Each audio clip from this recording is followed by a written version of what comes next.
back to MD Global Muscle here at the On the Rise Media Studio with me, your host, Giles Thomas, and we're joined all the way from Australia, Tony Doherty. Yay! Good morning, mate. It's what is it? It's Tuesday night for us. It's nearly midnight here, so it's what, Wednesday morning for you in Australia, isn't it? Wednesday morning, like 8:45 in the morning. Wow. So you've literally just got to the gym, or? Yeah. Okay, then, mate. Well, I think because we had you on, was it last year, sometime in season 1, and I think obviously with everything, because the last time you and I spoke was at the Arnold Classic, it's been quite an interesting couple of months. The big news, I think, really was that you managed to go ahead with your amateur show. Do you want to tell us about that and how it happened?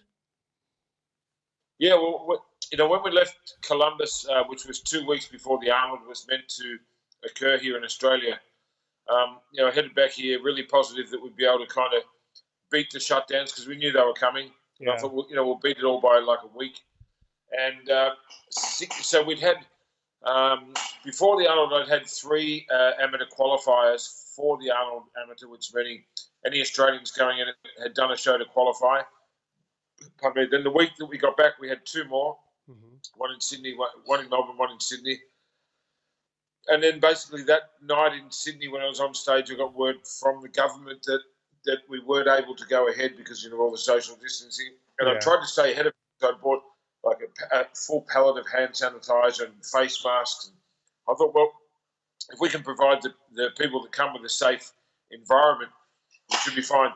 Then a few of the big exhibitors started to get a bit sort of antsy and look like they're going to pull out. And, people were starting to lose confidence.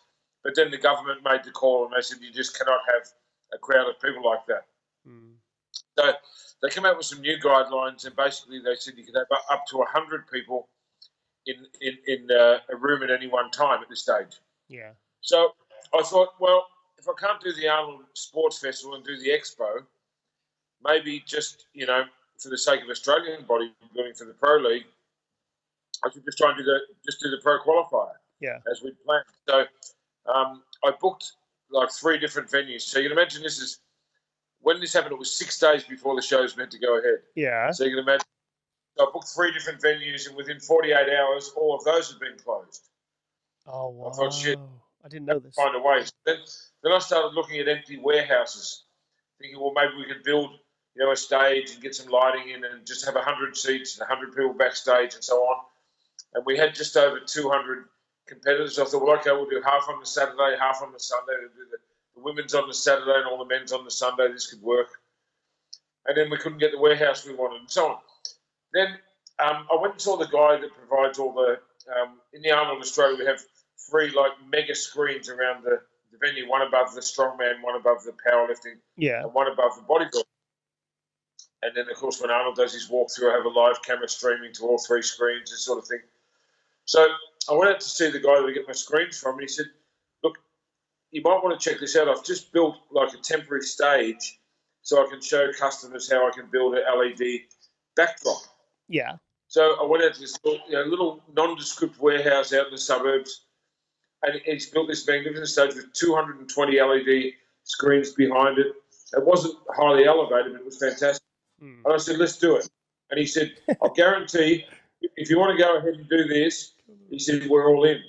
Yeah. So this is only now 72 hours. Oh, wow. Okay. Yeah, right. And I haven't been able to disclose the location. I thought I'll do it kind of like an underground party, I'm saying it was like, it reminds me of some of the secret raves I used to go to when I was younger. Right. So I thought we'll do it kind of like that so that people are guessing where it is and we'll create this little bit of, mystery around the location in that kind of vein. But then they just kept saying less and less people in rooms, so it wouldn't have mattered because we couldn't have got crowds in there. But anyway, I just made the effort for the sake of the competitors. So then we found like a lighting rig that he was able to get with proper stage lightings like you get in any theatre in the world. Then he put black curtaining around so it looked like a theatre and not like a warehouse.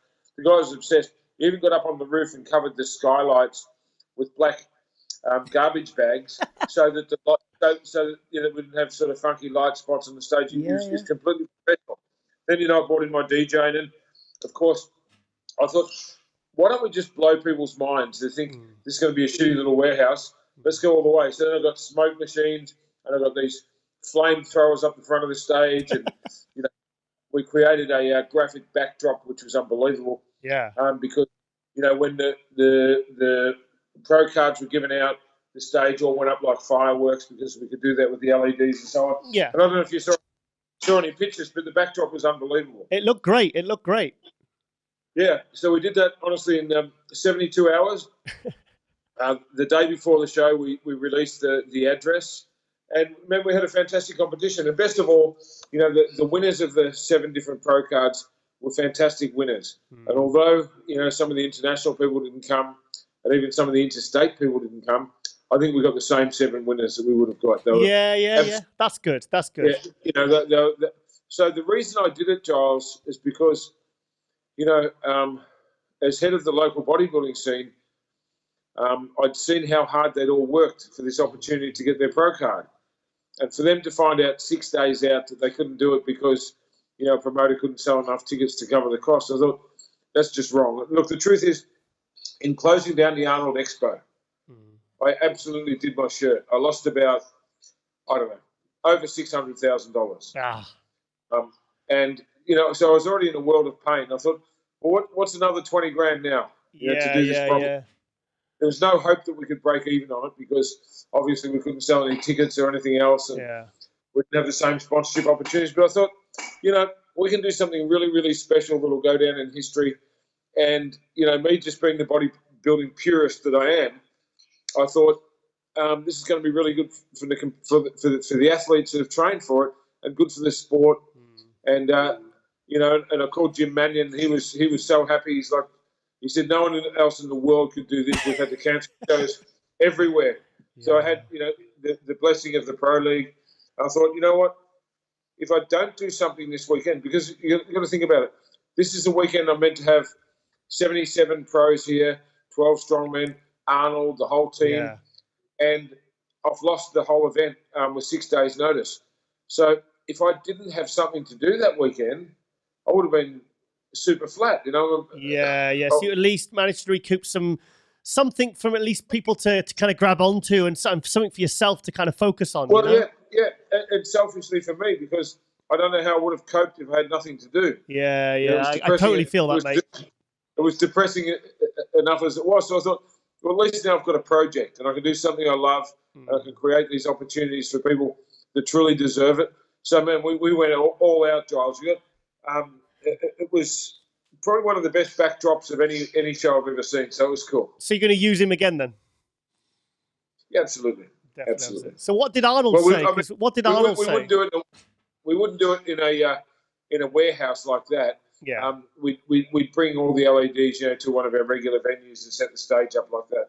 Sorry, what was the question? What did Arnold say? Did you speak to him when? I mean, you must have spoke to each other, being partners with the obviously Arnold Australia. What was his? Did he give you any help of support or?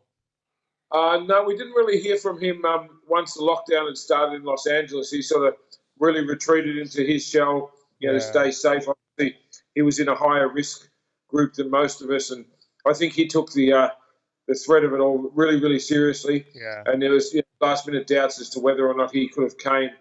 And so I haven't spoken directly to him. I've obviously spoken to his team and to Bob and Jim Lorimer.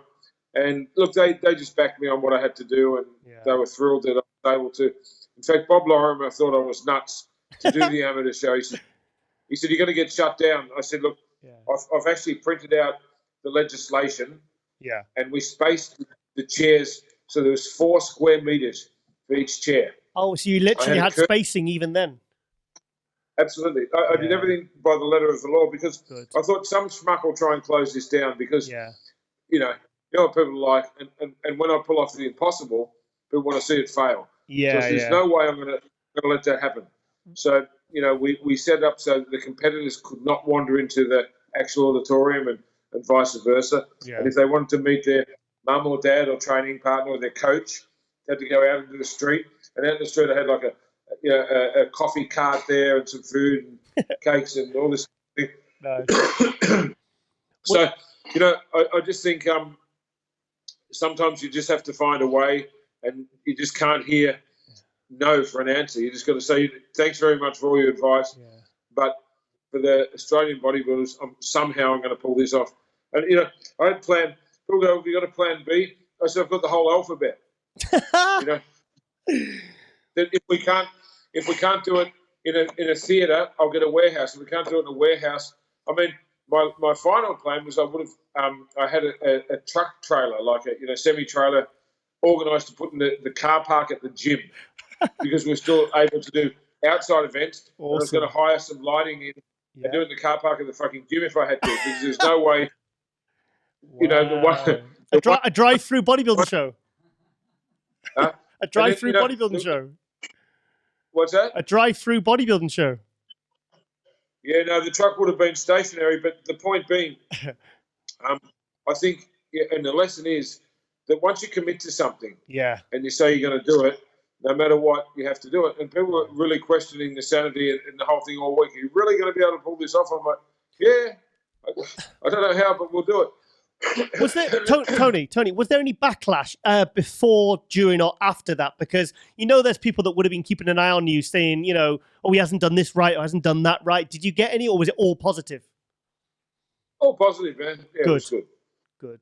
Yeah, we just did the best we could to give them a great experience, and kind of, I think just the way I'm wired was, I thought that people are going to expect less. They're going to think, oh, this is going to be a shitty warehouse with like no proper lighting or sound or anything else. So we raised the bar so high that everybody that walked in just said, what the hell? How did you do this? And truth is, I did it with the help of a lot of good people, including the team at the warehouse and my team here. And we all needed a bit of a project, and we had a fantastic show. We still had over 200 competitors over the 2 days. The winners were fantastic. And we even had a few internationals that somehow got into Australia early. There was a couple of guys and girls from Brazil. There was some people there from India, a couple of Asians, and they all did a great job.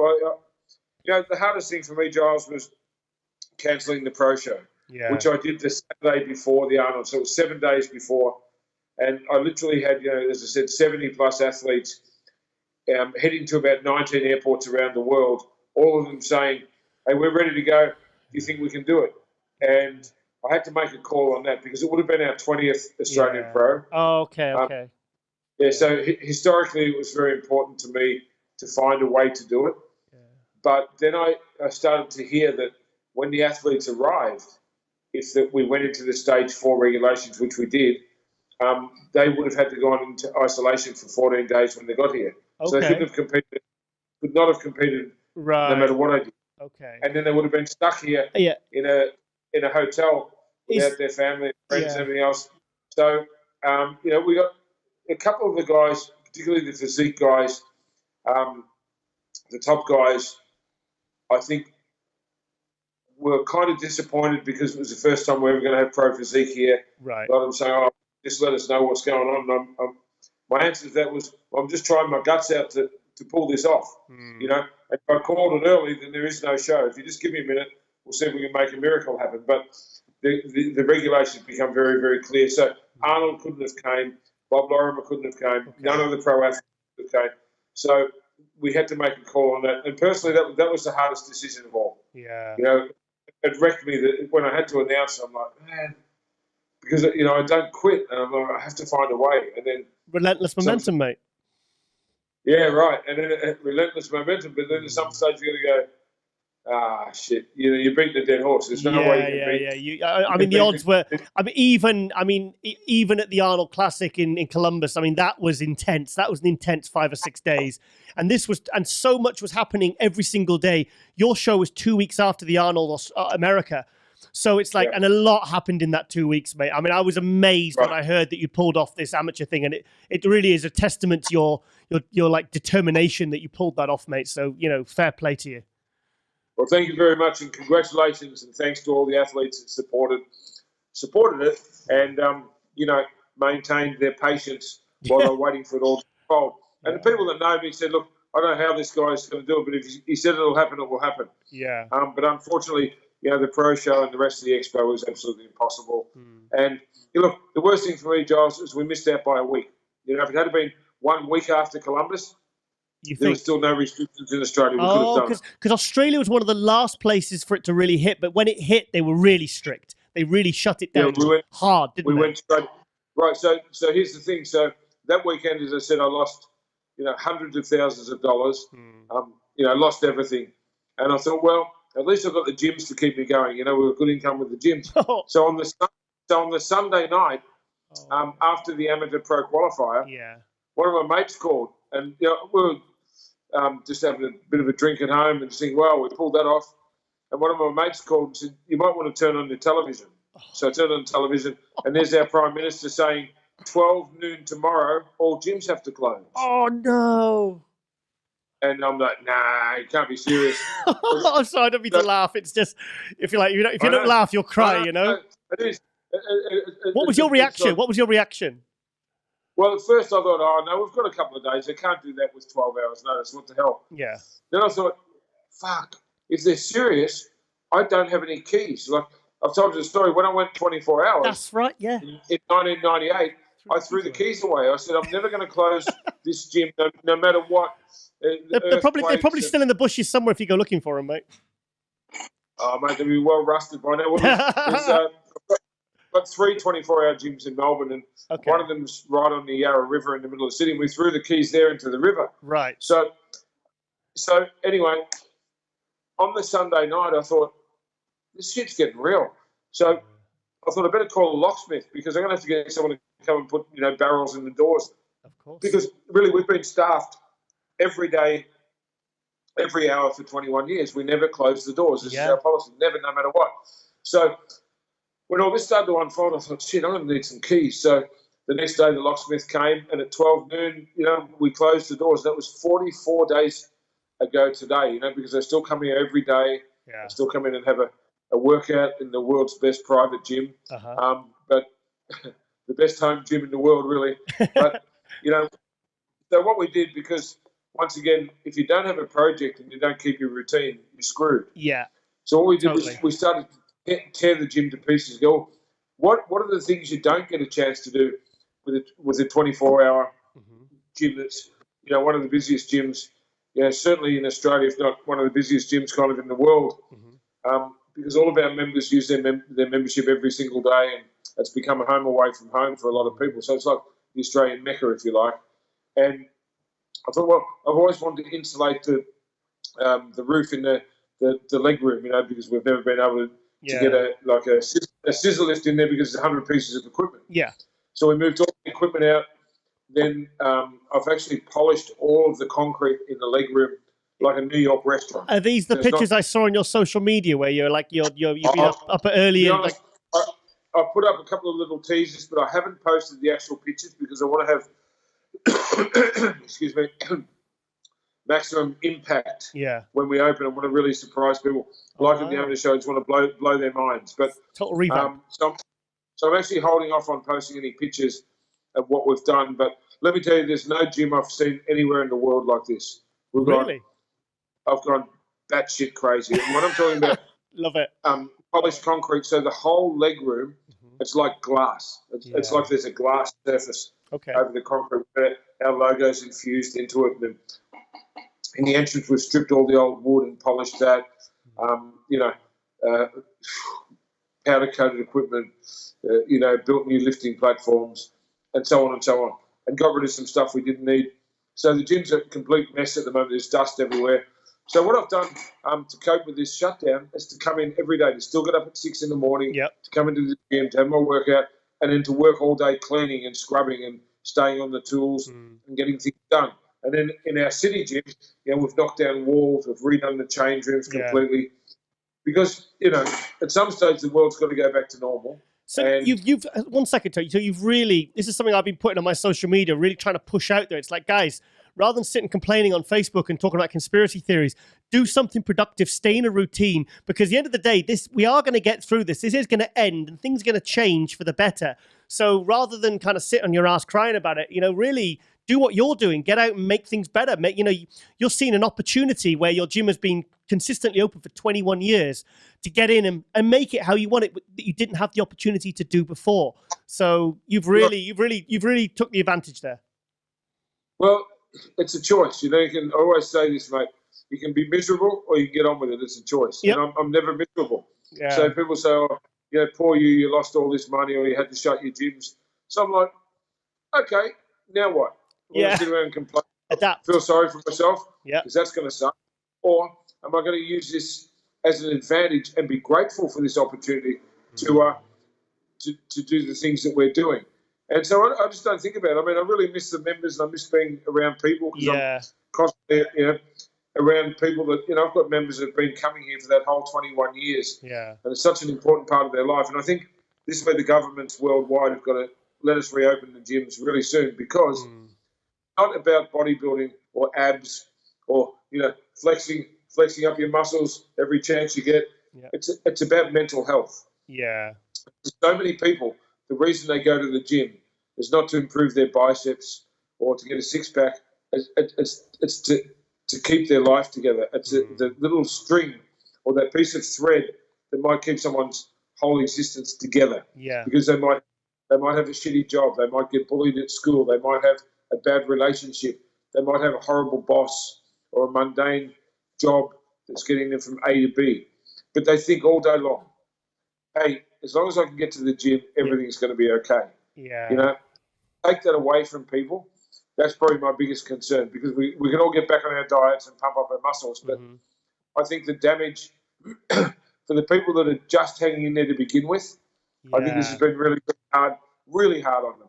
And, you know, we've got a lot of misfits and a lot of, you know, different kind of people.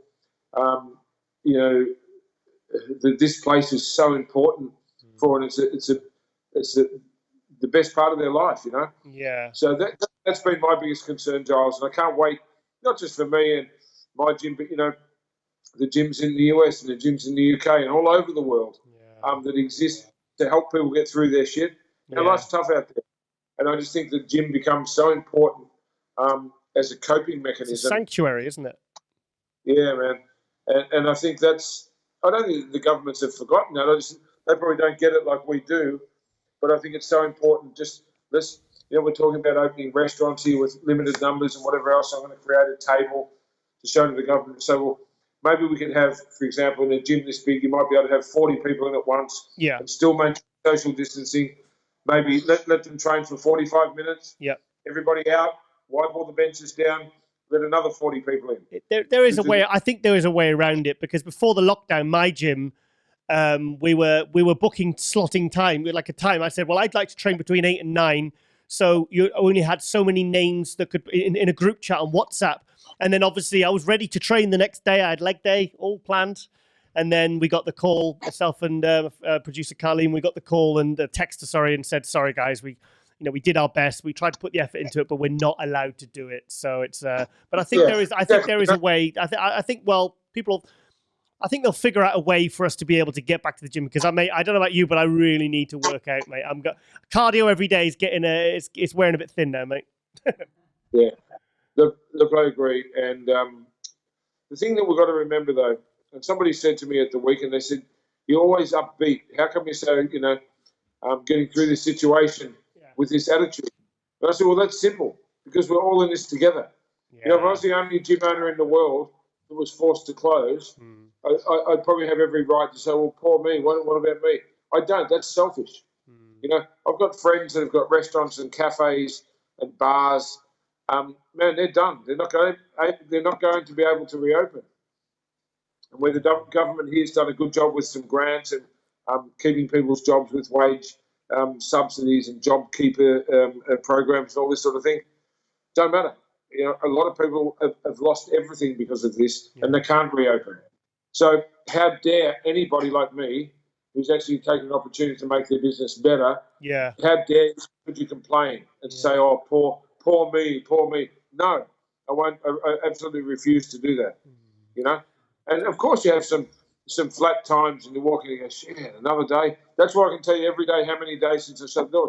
It was 44 times when I left last night. And, you know, I just hope it comes sooner than later. But if you flip that, every day you wake up, you think, shit, we're one day closer to getting back to normal. Yeah. Well, that's glass half full, isn't it? Yeah, it is, man. It's as simple as that. Like, I've said this to you before, Giles. your attitude will always determine your outcome. So if you're a miserable prick, well, the outcome is not going to be too good. Yeah. But if you're positive and you can, shine a little bit of light for some other people and help them through it. Yeah. I've had a lot of people contact me through social media and stuff and said, I'm doing hard. Have you got any advice? And, when I give them some words of wisdom, it somehow seems to help people get through. And it's also something you've got to be grateful for, that you're able to help people. Yeah, you're in a position to inspire and kind of lift people up because I mean, we spoke about this on the time you were on previously about how you do like motivational speaking and stuff like that to people who are in a bit of a bad spot on it. And we've spoke as well. Go watch a previous episode in season 1 about people that have said like meeting you, talking to you, following what you put out. It was a turning point, a positive turning point that got their life back on track because, like you said, you're shining a light on people's lives and you're in a position to help others. Right. So, you have to do that. If you're in that position, there's enough out there for everyone. So why not help some other people through or help some people up or whatever you need to do. And in fact, the last week, I've not been posting much on social media. And I've had people come, shit, are you okay? You haven't been posting much. And is everything all right? I'm floors, mate. No, you know what? I've been working on jackhammers and up and down ladders all day. I've been so freaking tired. And I've actually enjoyed not being glued to my phone all the time. Right, okay. Because you look at your screen time and you're on your phone 5 or 6 hours a day. And, when you're working on the tools and you're up a ladder all the time, my phone's playing music or a podcast or an interview or something. But it's not me sitting there posting, answering shit, whatever. So it's almost just a little bit of a reset time. And I keep saying to people, this is just a pause. And one day we're going to look back at this. Yeah. So why don't you use it to your advantage? And if you don't have your own business and you're bored, then read the book you never read, or do the course, or learn a language, or Tony, see how many push-ups you can do in one day. Tony, at the moment, I'm working on planning on. I've got the time and the energy now to work on 3 new projects. That I otherwise possibly might have put on the back burner, or maybe never ever got around to. So. And also, like you said, staying in a strict routine, getting up at the same time and do the cardio and making sure that you stay mentally and physically well. Absolutely. And how are you guys holding up over there? How are you doing, mate? I'm doing awesome, mate. I'm doing okay. Yeah, I feel very fortunate to be in the position because I write from home. I've got the home studio now, which I luckily put in back in November, obviously before all this hit. Otherwise, I'd be completely screwed. There'd be no Global Muscle. There'd be no other, because I do other shows as well. But no gym is starting to get on my tits a bit now, mate. I'll be honest. But but the car, I can still do cardio. I can still eat. I can still pay my bills. I'm just about staying afloat. So, I mean, we've got things to work on. That's the thing. We've got things like this show, and I'm putting extra effort into promoting it. And so I feel very fortunate. I mean, you won't hear me complaining on social media. That's for sure. Yeah. Just can't get sucked into that. I don't care what people think or say. And as I said, you can sit around and read about conspiracy theories. Or stay off Facebook. You can be part of the problem. You can be part of the problem, or you can be part of the solution. Exactly. Yes, this is why I got Tony on. Speak sense. It's just, I think, like a bit of an antidote to the chaos. I think because I've changed my social media habits. I've put more kind of positive stuff into my Instagram, and I've just completely stopped posting on Facebook because it draws out the crazies and the people who are maybe not in a good spot and maybe need to stay off their social media, So the thing is, a lot of people do struggle. A lot of people are struggling with this. They need to find, why this is happening, and they're a lot of. I mean, I've spoke to a lot of friends, and they're struggling financially and they're with their routines, and they're not used to being around maybe their family so much, and that's a problem, So yeah, I said to someone the other day, I said everyone will be at home, making out and doing all this sort of thing. So in 9 months' time, we're going to have a massive. No, hear me out. We're going to have a massive birth rate. I said, but the other side, I said they're going to be so fucking sick of each other. The divorce rates are going to be the highest. Yeah. Well, just be like me, live in the countryside and have a load of cats. That's it. That's the best way to be. I think that's the way. What's that? I live in the countryside and it's just me by myself with some cats. So I'm good, mate. I'm good. Oh, good. And do you know what? Do you know what I was really? Sorry, mate. I said the cats will be feeling safe, or are they starting to worry? Do you know? Going back to the contest. Do you know what I was really happy to see? I was happy to see that I can't say his last name. Jake Nicolop. Can you say it?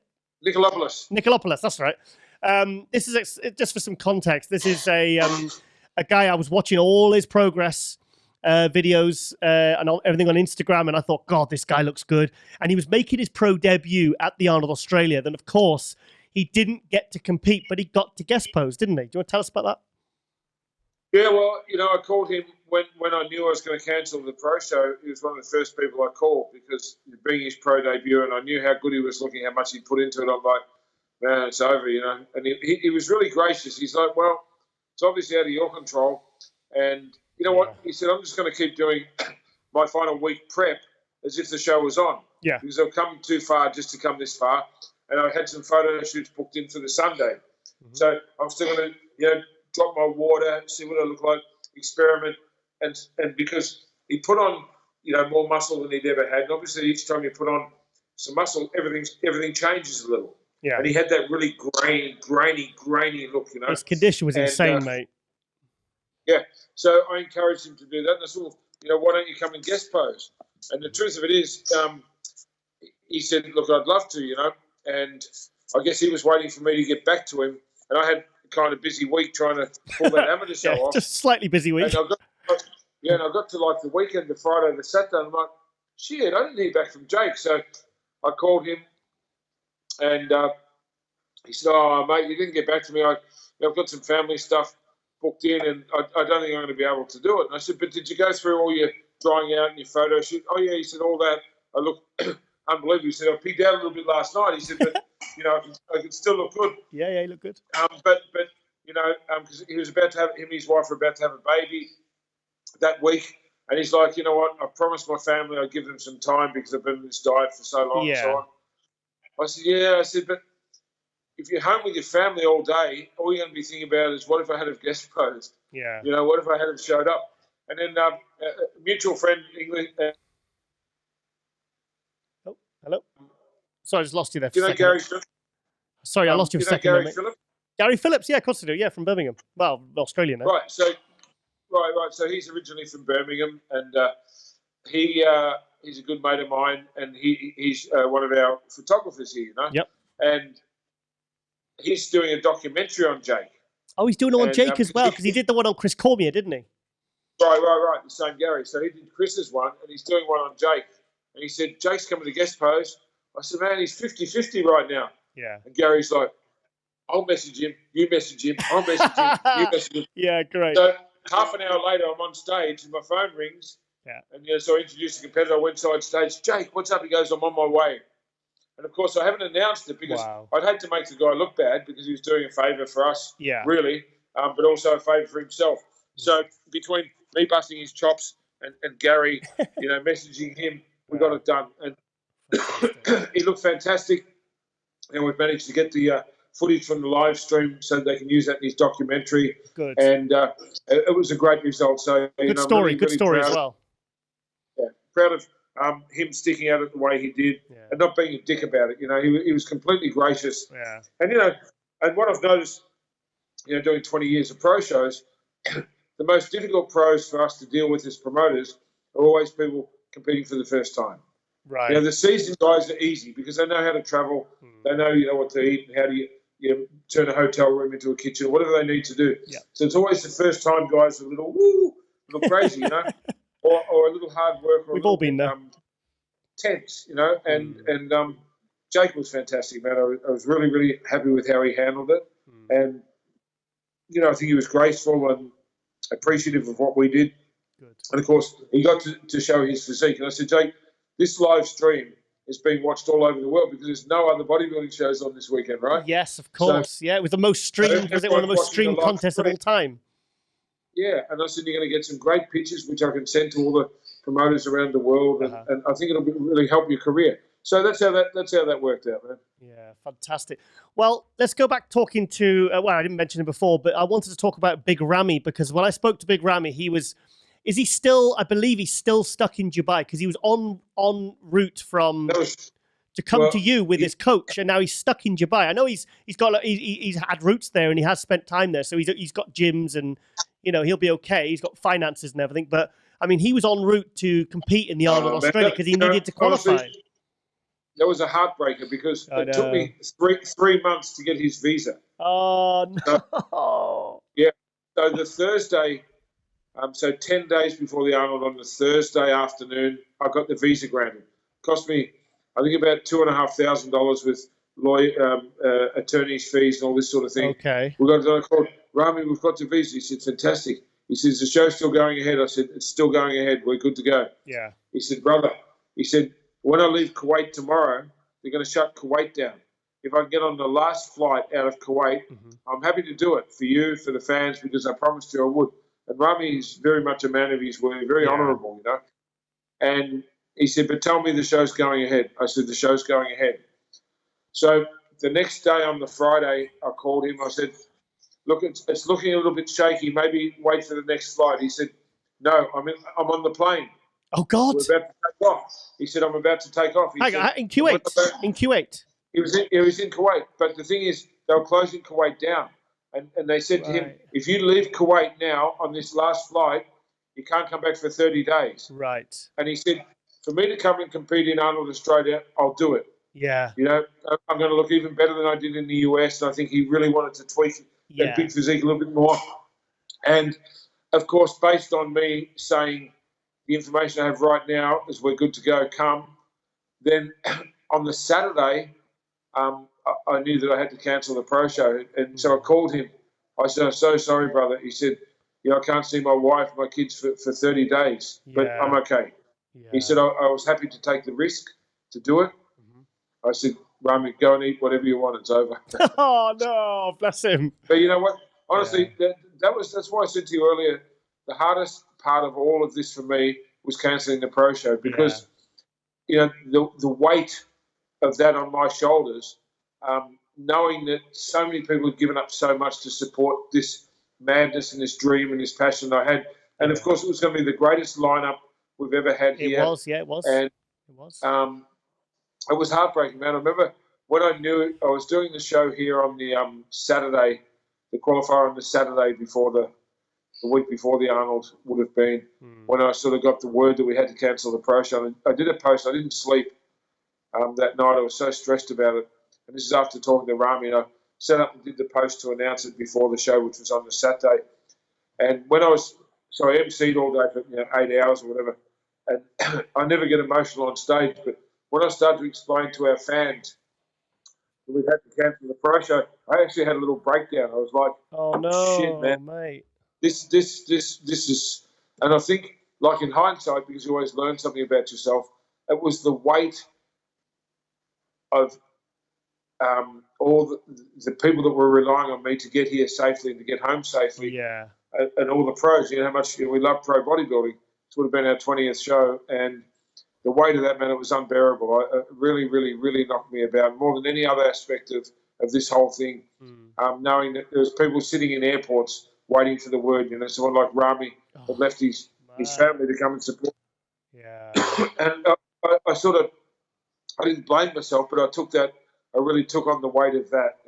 It was really difficult, but because you care, mate. Everyone you care. But look, everyone was really understanding, including Ramy, and you find out a lot about people of how they handle crisis and how they handle the downtimes. Yeah. And he could not have been more gracious in the way he handled it. And it goes for all of the pros, man. Everybody was fantastic. Yeah. And we had a couple of girls come out from England and Italy who came in early to do their final prep, have a week at Doherty's gym to come and do the thing. And, of course, they were stuck here. One of the English girls is still here. She hasn't been able to get a flight home.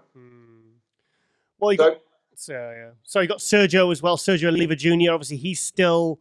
I mean, he looks like he's making the best of it. He's managing to get to train now, I've seen on his social media. And, I mean, I know he wants to get home, but he's kind of like... I could think of worse places to be stuck than in Australia, especially if you've got finances in place and you don't have like maybe kids and everything back home and a business that relies on you. I suppose you can kind of make the best of it. It's not, I would kind of suck it up, Yeah, well, Sergio came out, about 10 days early with Chris Cormier, and they actually came out to the amateur show to support, do an interview and all that sort of thing. Sorry, And then they went up. sorry, was Sergio competing? Yeah, he was here to compete. Right, yeah. okay, sorry, I wasn't, yeah, okay, good. He just came in a little bit early just because he wanted that whole week with Chris in my gym doing his prep. Nice. So then they went up to Queensland, which is the Gold Coast, which is like the really warm part of Australia. And now I haven't spoken to Serge since, but I think they're at the beach. They're in a really nice warm spot, and worst places. Yeah, man. Yeah. So that was that. Yeah. So do you think the goodwill of what you did with the amateur show, as well as the efforts that you went to, do you think that's going to help you for next year? I think it just helps us going forward completely. For the shows later on this year, the people in our sport, since the split with the IFBB and the Pro League, and I've had this opportunity to do what I always wanted to do with bodybuilding in Australia. Yeah. And it is to start shows on time, to act professionally, to make sure the athletes get rewarded, to create opportunities for the people to travel, to support our pros and so on. I had this list that I wanted to do for 20 years, but I couldn't because I was number 2. I was never the number 1 guy. Yeah. So I think since the split, the whole 2 years, it's been now, we've put so much back into the sport, and I've never seen bodybuilding in a better place in Australia than what it is now. That's true. So I think what we did the Arnold weekend, it just adds a little bit more to that. But I think the sentiment and the reality is, our shows are growing and growing. For the 5 shows that we had for the Arnold Amateur, I think we had 700 athletes that did the qualifiers over the 3 weeks. Yeah. And the 5 shows. That's really good. That's really good. And I don't focus on what the other federations are doing, but they wouldn't have had a tenth of that. So obviously we're doing something right. Yeah. Because look, it's like a restaurant, Giles. If you get a chance to give people a great experience and to present great food and to have good staff and so on, but if you screw it up, they just won't come back because your food sucks. Yeah. So when this whole split happened, I thought we've got an opportunity to show people that we're real and to really, really light this up like I've always wanted to do. Let's get it right. Yeah. So everything we've done in that 2 years has been for the athletes. Yeah. To give them a better experience. And that's why it was so important for me to find a way to go forward with this. So when you say, do I think it will kind of help our position with the athletes? I guess it will, but I think the work's been done, and that's what they would have expected me to do. Yeah. And I think, when the world opens again, gyms are going to be busier and shows are going to be bigger and better. And, a few people have said to me, well, at the end of the year when you have your nationals and your pro qualifier, do you think it'll go ahead? I said, well, I think it will. But if this thing goes on any longer, it's going to be difficult. I said, but let me tell you, if I was young Tony competing in this season, as a bodybuilder, I would be thinking, someone that I'd be competing against is going to be weaker than me, and they're going to use this for an excuse. Not, the COVID virus, the coronavirus, made it so hard for me to get to the gym. Man, I'd be doing, if I was one of those guys, I'd be doing push-ups at home, I'd be doing chin-ups off a tree, I'd be doing lunges up and down the street, whatever it took. Tony, right? that's a winner's mentality, mate. That's because it's a winner's mentality. Right. And so one of my, studies in life is the mindset of a champion. Now, like yourself, I've got to interview every pro bodybuilder over the 25 years or something, and always get into their mind and try and work out what makes them tick and what they have in common with each other. And I think that if you're thinking about competing, whether you're in the UK, with our events over there, or the US, or wherever you are watching this, don't use this as an excuse. Find a way. Because if you were Arnold or Dorian or Lee Haney or Ronnie Coleman, Phil Heath, Jay Cutler, any of these great champions, you'd find a way. Yeah. You wouldn't say, Ronnie would have been kicking down trees and lunging with them. Yeah, but you know what? He wouldn't have cheated on his diet. He wouldn't have sat home and felt sorry for himself. He would have found a way. And this is the whole thing. If you've got that mindset of a champion, nothing in the world will stop you from achieving your dream. right? But if you're a sellout to yourself and you give up on things easily, then okay, just make an excuse. Everybody say, oh yeah, the coronavirus. That's why you didn't compete. No, if you didn't compete, it's because you're weak. Because you were looking for an excuse because you weren't ready to commit yourself to what it takes. And the gyms will open again. You'll be able to pump those muscles up pretty quickly. And I think this is actually an opportunity for people. Once again, as we started this show with today, you can look at it as, as an opportunity. This time that we're going through now, it can destroy you or it can define you. Yeah. So you just have to make a choice. Tony, I had a couple more questions, but you know what? I think that's a really good place to end it, mate. It really is, because I think this is what I wanted to get from this. I didn't want it to be all doom and gloom and virus this and that. I just thought, I wanted to focus on what you have managed to achieve with all the odds that were against you, your mindset, how you're feeling about the gym, how you're feeling about the rest of the year, next year. And I, as always, you were just fantastic, mate. So, Tony, I really appreciate you taking the time. It's 12:30 at night for us. It's breakfast time for you, mate. So, I appreciate you coming on as always, Tony. And I'm really looking forward to seeing you at the Olympia, mate, whenever that may be. So, yes. You're excited. We'll look forward to that, mate. You guys, a couple of things. Thanks for having me on. I really appreciate it. To anyone that sat through all of this, thanks for listening. But to everyone out there, stay positive and stay safe. This is just a pause. We'll all be back, and I can't wait to send you guys pictures of what we've done with the gym, because I'm holding out. I can't wait. I'll be checking your social media, seriously, mate. You'll see plenty of it, man. So let's talk again when the world's back to normal. I'm always happy to come on, and thanks for staying up late to you guys, and it's been a whole lot of fun. Thank you. Our pleasure, Tony. Thank you so much. Thank you so much for coming on. Cheers. Take care. Bye-bye. Bye-bye.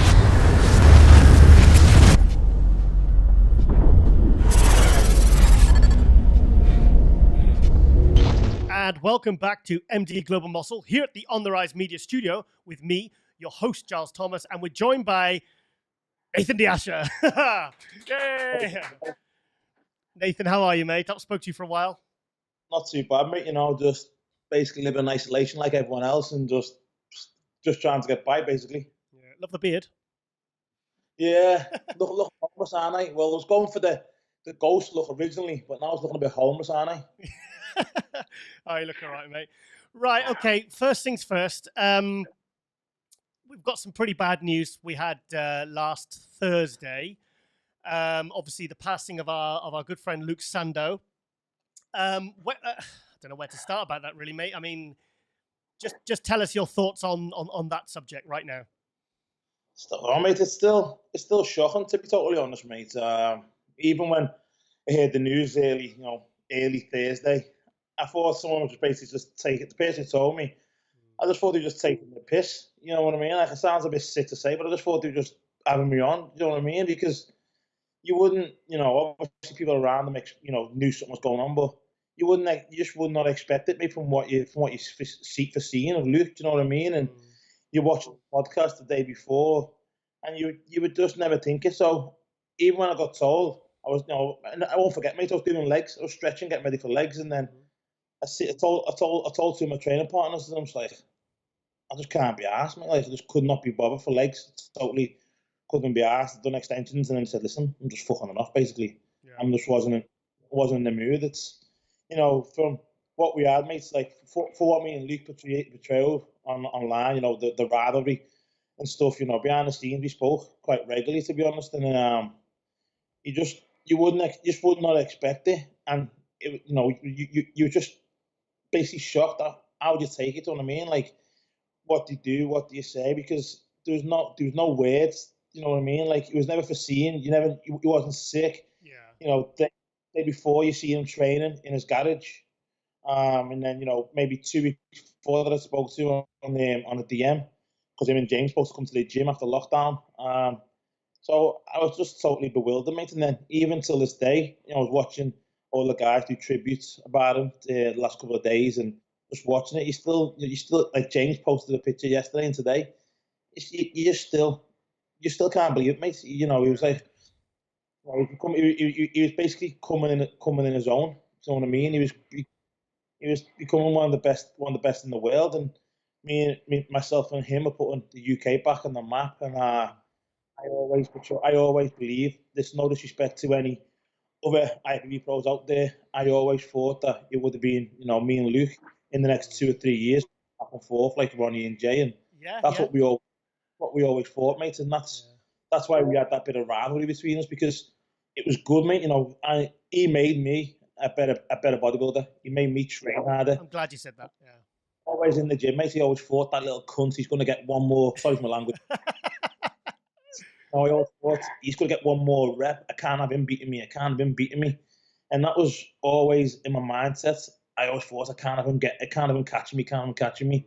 Where to go from there? Because he was basically up my ass. We were both there and there, neck and neck together. And one day he probably could have beat me, and I would, you got to give it to the guy. He worked his ass off. So to get beat by someone who give it that much, you got to respect it. And it's hard to put into words, mate, how you feel, because it's, even though it's been almost a week, it still doesn't feel real. Do you know what I mean? Like the Dallas thing, everyone knew, he took sick, and with the Luke, you just like, you're looking around thinking to yourself, is this still happening? Even my friends in the gym today were like, still can't get over it. I'm like, nor can I, mate. Said to them, like, I've got to go on a podcast with Giles today, and I don't even, where do you start and what you say, do you know what I mean? But what you can remember is the good things. Everyone said it about himself. He never had a word to say about no one, even though he said, wow, fucking this person can't beat me. But it was all in good temperament. It was never malicious. You know what I mean? It was never bad. He never meant it in a nasty way. And to know, that he was supporting everyone, and to know that, he was going through shit of his own, and we didn't even know that. That's what I think shocked a lot of people, to where he would always talk to everyone, and he never told no one what he was going through, to where, therefore, how would we meant to help him? Do you know what I mean? And it's a bit. I mean, Flex Lewis aside, I mean, we had Ricardo Correa turning pro in he didn't actually turn pro, but he won the British Finals in 2013. You won in 2014. 2016, Luke turned pro, and there was a real surgence of like British bodybuilding is coming back. We've now got James Hollinshead and a lot of other great guys out there. So there was this real kind of, it was a real excitement. There was this it was like a British version of Jay and Ronnie, or Phil and Kai. Like there's these two guys jostling for that number one position. And it's like I spoke to Flex Wheeler the other week, and he was saying that, like people like Ronnie brought out the best in him as an athlete. It's like you two, like you said, thinking about him in the gym, thinking, he's going to be working hard. Luke's going to be working hard. I've got to work that bit harder. It kind of made things really exciting, not just for British bodybuilding, but international bodybuilding. Yeah, it did make, because he was coming into his own. He come off that third place. Yeah. And he had the momentum behind him. I think he knew that. But it's like I said, you don't know what's going on in people's lives. You know what I mean? It's like, we may be the biggest people out there, and we may have extra muscle, but end of the day, mate, he cuts us open. We're all the same, mate. We all hurt. And I think a lot of people don't in our industry don't see that. They don't, mate. Our sport, we get a lot of online trolls because of how we look and what goes on, and little things, mate, it hurts you. I get it a lot myself, and you try and put a face on and argue back, but people don't realize, we may be big guys and we may be stuff, but in the day, mate, we all hurt and we all suffer off little things. You know what I mean? So I think people, just watch what they say to certain people. Do you know what I mean? Because you never know who it actually is hurting inside and what's going on with their lives. Just if you've got nothing nice to say, just don't say it. Do you know what I mean? Yeah, I mean, I spoke to Phil Heath on his tour last year, and I said, like, how have you not walked away from the sport years ago from the absolute battering that you've had online? I said, how do you cope with that? I said, how are you not completely damaged by that? You have to have a certain type of mindset to be able to cope with that, So how do you deal with it? I get it a lot, to be honest, because I say what I think, and some things people don't like about it. But plus, you're a Scouser as well. Yeah. I've come to a point, mate, to where I don't even it's a shame, really, mate, because now I barely interact. You know, I like things and I say they'll comment to where beforehand I'd comment all the time, but now it's got to a point to where I'm just tired, mate. I can't be bothered no more. Do you know what I mean? And you know, probably thousands of people are blocked online because you know they give you abuse, whether it's about your physique, your family, or this and that. You know, there's no need for it. If you don't nice say, don't follow me, don't comment. Yeah. There's just no need for it. Some of the things people say, it's hateful, mate. Do you know what I mean? And that's coming from myself. So I take a step back, and now I just don't comment. You see yourself, mate, because I don't do many podcasts, I don't do many talk shows because I'm tired of the shit that you get. Do you know what I mean? And it's a shame, really, because we work hard, you know, and people who actually like the sport and like us as individuals don't get to see as much because certain other people, you know, just want to bash you and just want to bring you down because that's just the way it is. You get to a certain height in any sport and any career, there's always people there who just want to bring you down. You know what I mean? And end of the day, we're just not, like I said before, mate, we're just normal people, just normal lads and normal girls just doing the sport to get away. And this is, to some of us, mate, like Luke did and like myself, this is just my escape. You know what I mean? From doing just to get away. We go to the gym. You know, it's like people say, "Oh, do you love bodybuilding?" Myself, I barely don't, mate. I don't like. I'm just good at it. And that's, it's like you see yourself, mate. I don't attend shows and that often. You know, I barely do much. I just, you know, I just like the sport, mate. You know what I mean? I just like to. I don't like competing because you see yourself when I give a guest pose and you know I'm quite shy. I'm on stage with people. You know, I don't mind having a confrontation and stuff, but the rest of the time, mate, it's just I just like gym. It's just my escape, and I'm just gifted and good at the sport, so and it puts food on the table for my family. And that's it. That's it, really, buddy. You know, and I don't think other people realise that. You know, we're the same as them. I think you know the sooner people realise that and looking back and looking, you know, if someone was more people to say more nicer things, maybe people would open up more, and then we could basically get to the root of what's actually going on with certain individuals.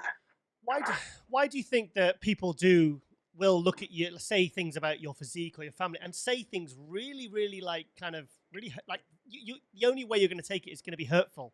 Why do you think people feel the need to reach out to someone like you through social media and say something so intensely personal that really could literally alter the course of your day? Why do you think that is? I think there's me, mate. It's sad. I think because maybe they have something going on with themselves, and the only way they can, you know, release their tension is by abusing someone else. Because social media gives everyone a voice now. You know that voice shouldn't be heard or shouldn't be said. You know what I mean? And mate, I get a lot of nasty remarks. You know, and you look at my Instagram, mate. It's a shame because I don't post my children on there an awful lot because people who don't like me DM you and say things about your kids. Now, who are they? No, that's awful. It's bad, lad. You know what I mean? And no, that's not cool. It comes to a point, mate, to where you know people don't realise what they say. And you know, if you don't like my physique, then that's cool with you. You know, it's like myself. If I think someone's got, you know, hasn't got the biggest arms, you know, you should criticise them. Yeah, mate, work on your arms a bit more. Not, they're bloody shit. Then, you know, just critique someone in a nice way rather than being lust about it. And that person will then respond to you, and you know, and we'll thank you, thanks that, mate. You know, what do you think I should do about it? What would you do about it? You know what I mean? And I just think in our sport more than anyone's, we get a lot of backlash. You know what I mean? It's weird, isn't it? It's weird. So when was the last time you spoke to Luke then? Because I spoke to him last Monday. I think it was like just about 2 weeks on it, you know. At least discussing regarding lockdown, and we were going to do like a funny story for his Redcon 1 stuff, and come to my gym, you know, come to the gym because he was prepping for the show. Prior, you know, we got to do like a little story together for ourselves, and it would have been fun. It's just a shame this whole lockdown pandemic, you know, affected everyone. I think we were so looking forward to seeing you two on stage together because there was so much. It was kind of like banter, and you know, it was a talking point. You know, Luke versus Nathan, who's the best in the UK? You know, Luke's won sorry, Luke's got third at the Arnold. He never won a pro show, but you've won, what, 6 or 7 now? Is it 7? Yeah, 6 or 7 things. So, yeah, I know. It was 5 last time you come on, and you won another couple of shows after, is it Japan and what was the other one? That was it. Yeah, it was yeah, 6 pro wins. Wow. So, I mean, really on paper, it was quite clear cut that you were statistically better, but then Luke was kind of, he was coming up so fast, so quick, I mean, that third place at the Arnold, that was a shocker when, like, I interviewed him and he says, I'm going to make top 6. And I was like, in this lineup, mate. And he went, yeah. And he got third, It's like, oh, well, he proved me wrong. So, but I think we were so looking forward to it, mate. So looking forward to it. Yeah, it's different, and it's like you put me, if you put me and Luke together, you could both be 100%, but it's who you prefer because the physiques are totally different, mate. Totally different.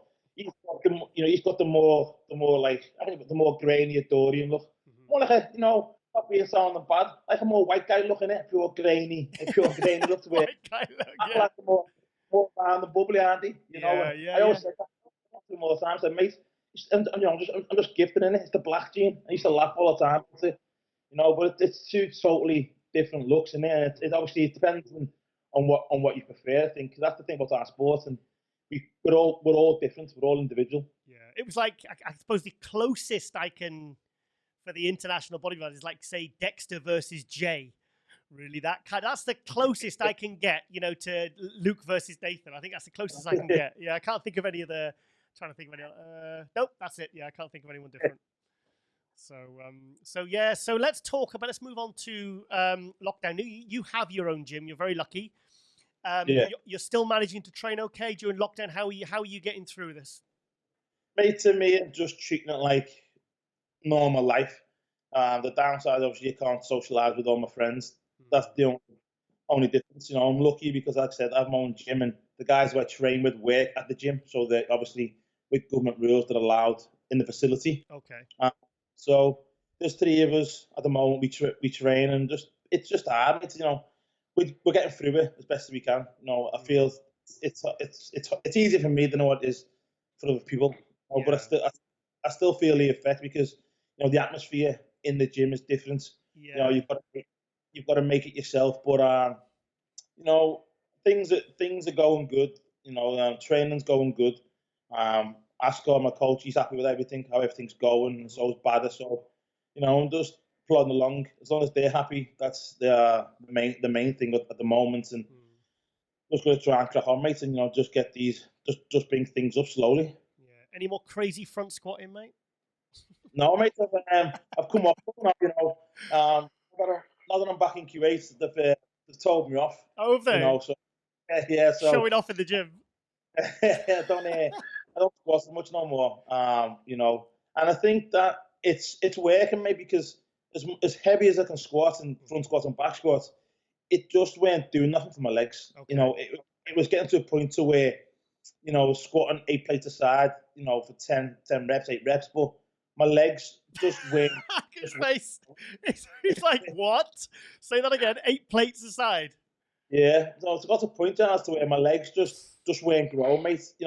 And it, Badder was telling me, it's dangerous because it's okay on social media, but it's dangerous now because for your legs to feel that, you got to go to 9 or more, and it's just dangerous, Nathan. So we've got to put a lot more machine work into it, a lot more leg presses and different variations, and I can feel a difference. Do you know what I mean? And my knees, we're taking a battering. Been working with the muscle doctor for some stretches on my knees and stuff. So that's helping me. But now that being said, mate, I'm getting double leg sessions in. I just feel a lot better every week. And progressing. Yeah, twice a double week. Sessions twice. Are you doing a Ronnie Coleman then? Doing a Ronnie Coleman? I hope so, mate. I hope so. Yeah. We're progressing good. I feel like I'm back. The legs are back to the fullness. I'm heavy again. Still in shape. The roundness and fullness is back. So that's the main goal. But then Ascot said to me, "Don't worry about what you can press. It's about tearing down the muscle." I'm a joint now, mate. Feel good. I was getting to the point where I was coming home every day. My knees are killing me. Putting ice packs on them, and it just, it was getting to the point where I was getting. I love doing legs, but it got to a point to where I was dreading them. I was in that much pain, and I'll be honest, Nathan, it made me nervous. I think when I saw the video of you front squatting 7 plates, I was thinking, oh no, I don't want to see another like Jean-Pierre Fuchs, I don't want to see him collapse one day and something just give or snap, or like Zach Kahn when he did his hack squat. I thought, no, because you're right at the top now, and I just thought, oh, please. So I'm so good. Let's talk about now going back to QA and how that all came around. Tell us the story of that, and when you come back, and how that's going right now. Yeah, mate. Well, obviously, before Q8, obviously Q8, Glasgow was my first ever coach. I wanted to try something different, and I want to be able to say in my body. So then, I went to Matt Jensen, as everyone knows. Matt's still an awesome friend, still keep in touch, probably 3-4 times a day. He got you in very good condition. That Grand Prix, that British Grand Prix look last year was sorry, I nearly swore then. That was a really good look. That was a really clean, aesthetic, really very, very, very detailed look. I loved it. Yeah, he's into like basically the condition. That's his thing, Awesome, very clean. Very clean. Yeah, he's old school. He's into that, bringing it in and stuff. Obviously at the time in Q8, it was good. I enjoyed it, but I wanted to try different things out, and my kids were still young, and they were missing their dad. So I thought, go to US. Obviously, I thought I want to open my own gym, which going out there, end up with Muscle Med at the time. And when was this? When was it? Sorry to interrupt there, Nathan. What date was this? When around was that? 2 years ago. Oh, 2 years. Okay. 2017, right? Yes, it would have been 2017. So I got a new contract with Muscle Meds. They wanted me out in the US more often, and it was financially better for them if I was in the US. So that was partly the reason why I went there as well, and that that financially made me open my own gym. So I got to a point to where I let what Matt did, and I took Matt's knowledge off Matt and took it myself, and I kept asking questions and why this, why that, and the gym opened then, and it got to a point to where the Olympia came. I came 8th the year after, 7th. I believe the condition was there off Matt. A lot of the guys were slightly bigger than me. Sorry, can I say something? I had you 5th in 2017. I had you swapping with Sean Roden. Cheers. no, I've said that many times. Yes, I've said it many times. Said it on the play-by-play. 2017 Olympia. That was my favorite Olympia look that you brought, because you took 7th place that year, and I had you swapping places with Sean Roden, because that was a year he was injured, wasn't he? He wasn't looking as good. And the year before he won the Olympia. So I thought you were shafted there, mate. Shafted. Yeah, I thought bad at the time, and I thought I should have got 5th. Yeah. But 100%. Mate, you take it on the chin. You accept it. The judge's decision. It's no hard feelings. Well, it was 12th to 7th. So you were jumping up. I mean, you're moving up, but I still think you deserved higher there. Yeah, obviously 2018. I was with Matt. The guys weren't as big. I know that, but I was a hell of a lot sharper. But the guys are bigger, so if they're bigger, they're going to place higher. That's just the way it is. But you weren't getting the call outs, were you? I remember you being stood on stage, and I could see you go. I could see the confusion in your eyes, because you weren't getting called out, and you came out really good. The second day, I felt like you just you faded a lot. But the first day when you need to be looked at, they didn't pull you out enough. I don't know what happened there, mate. I don't know what happened. 2018. I didn't fade. I was disheartened. Yeah, I could see it. See it. I believe I was one of the hardest in 2018. I was hard. Okay, I went as big. I understand that, but I was looking, and I could see my physique on myself. I was just got to a point where I just thought, "F it," and then even after it, I said to Matt, what's different? You know what I mean? And I was slightly bigger, but I was harder. And then I was like, what? And the next day, Matt said, eat. I said, can't bother, mate. It can't be asked. That was the mindset of me.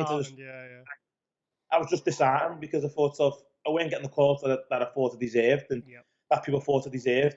So I thought, well, it is what it is. Went out there and just treat it like, it is what it is, isn't it?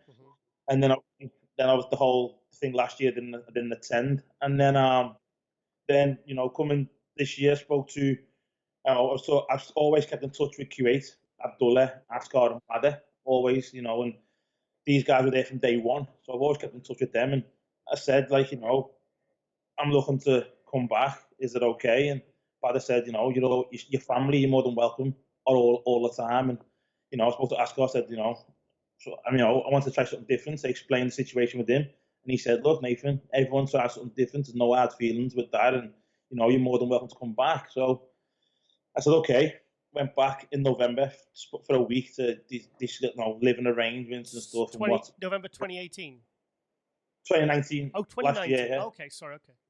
Last year, November, after South Korea, went back and I discussed it. I said, I learned a lot of maths, and I don't think that, no disrespect to the other guys, these guys should be anywhere near me as of now. And Bada said, you shouldn't be fighting for first. You shouldn't be attending these shows. You should be going for Arnold and fighting for top 2 in Arnold. Yeah. I was like, yeah, I understand that. He's like, you shouldn't be fighting with Juan and all these guys for first and seconds. Bada said to me before you left, he told Ramy and the other guys, look, Nathan will get top 3.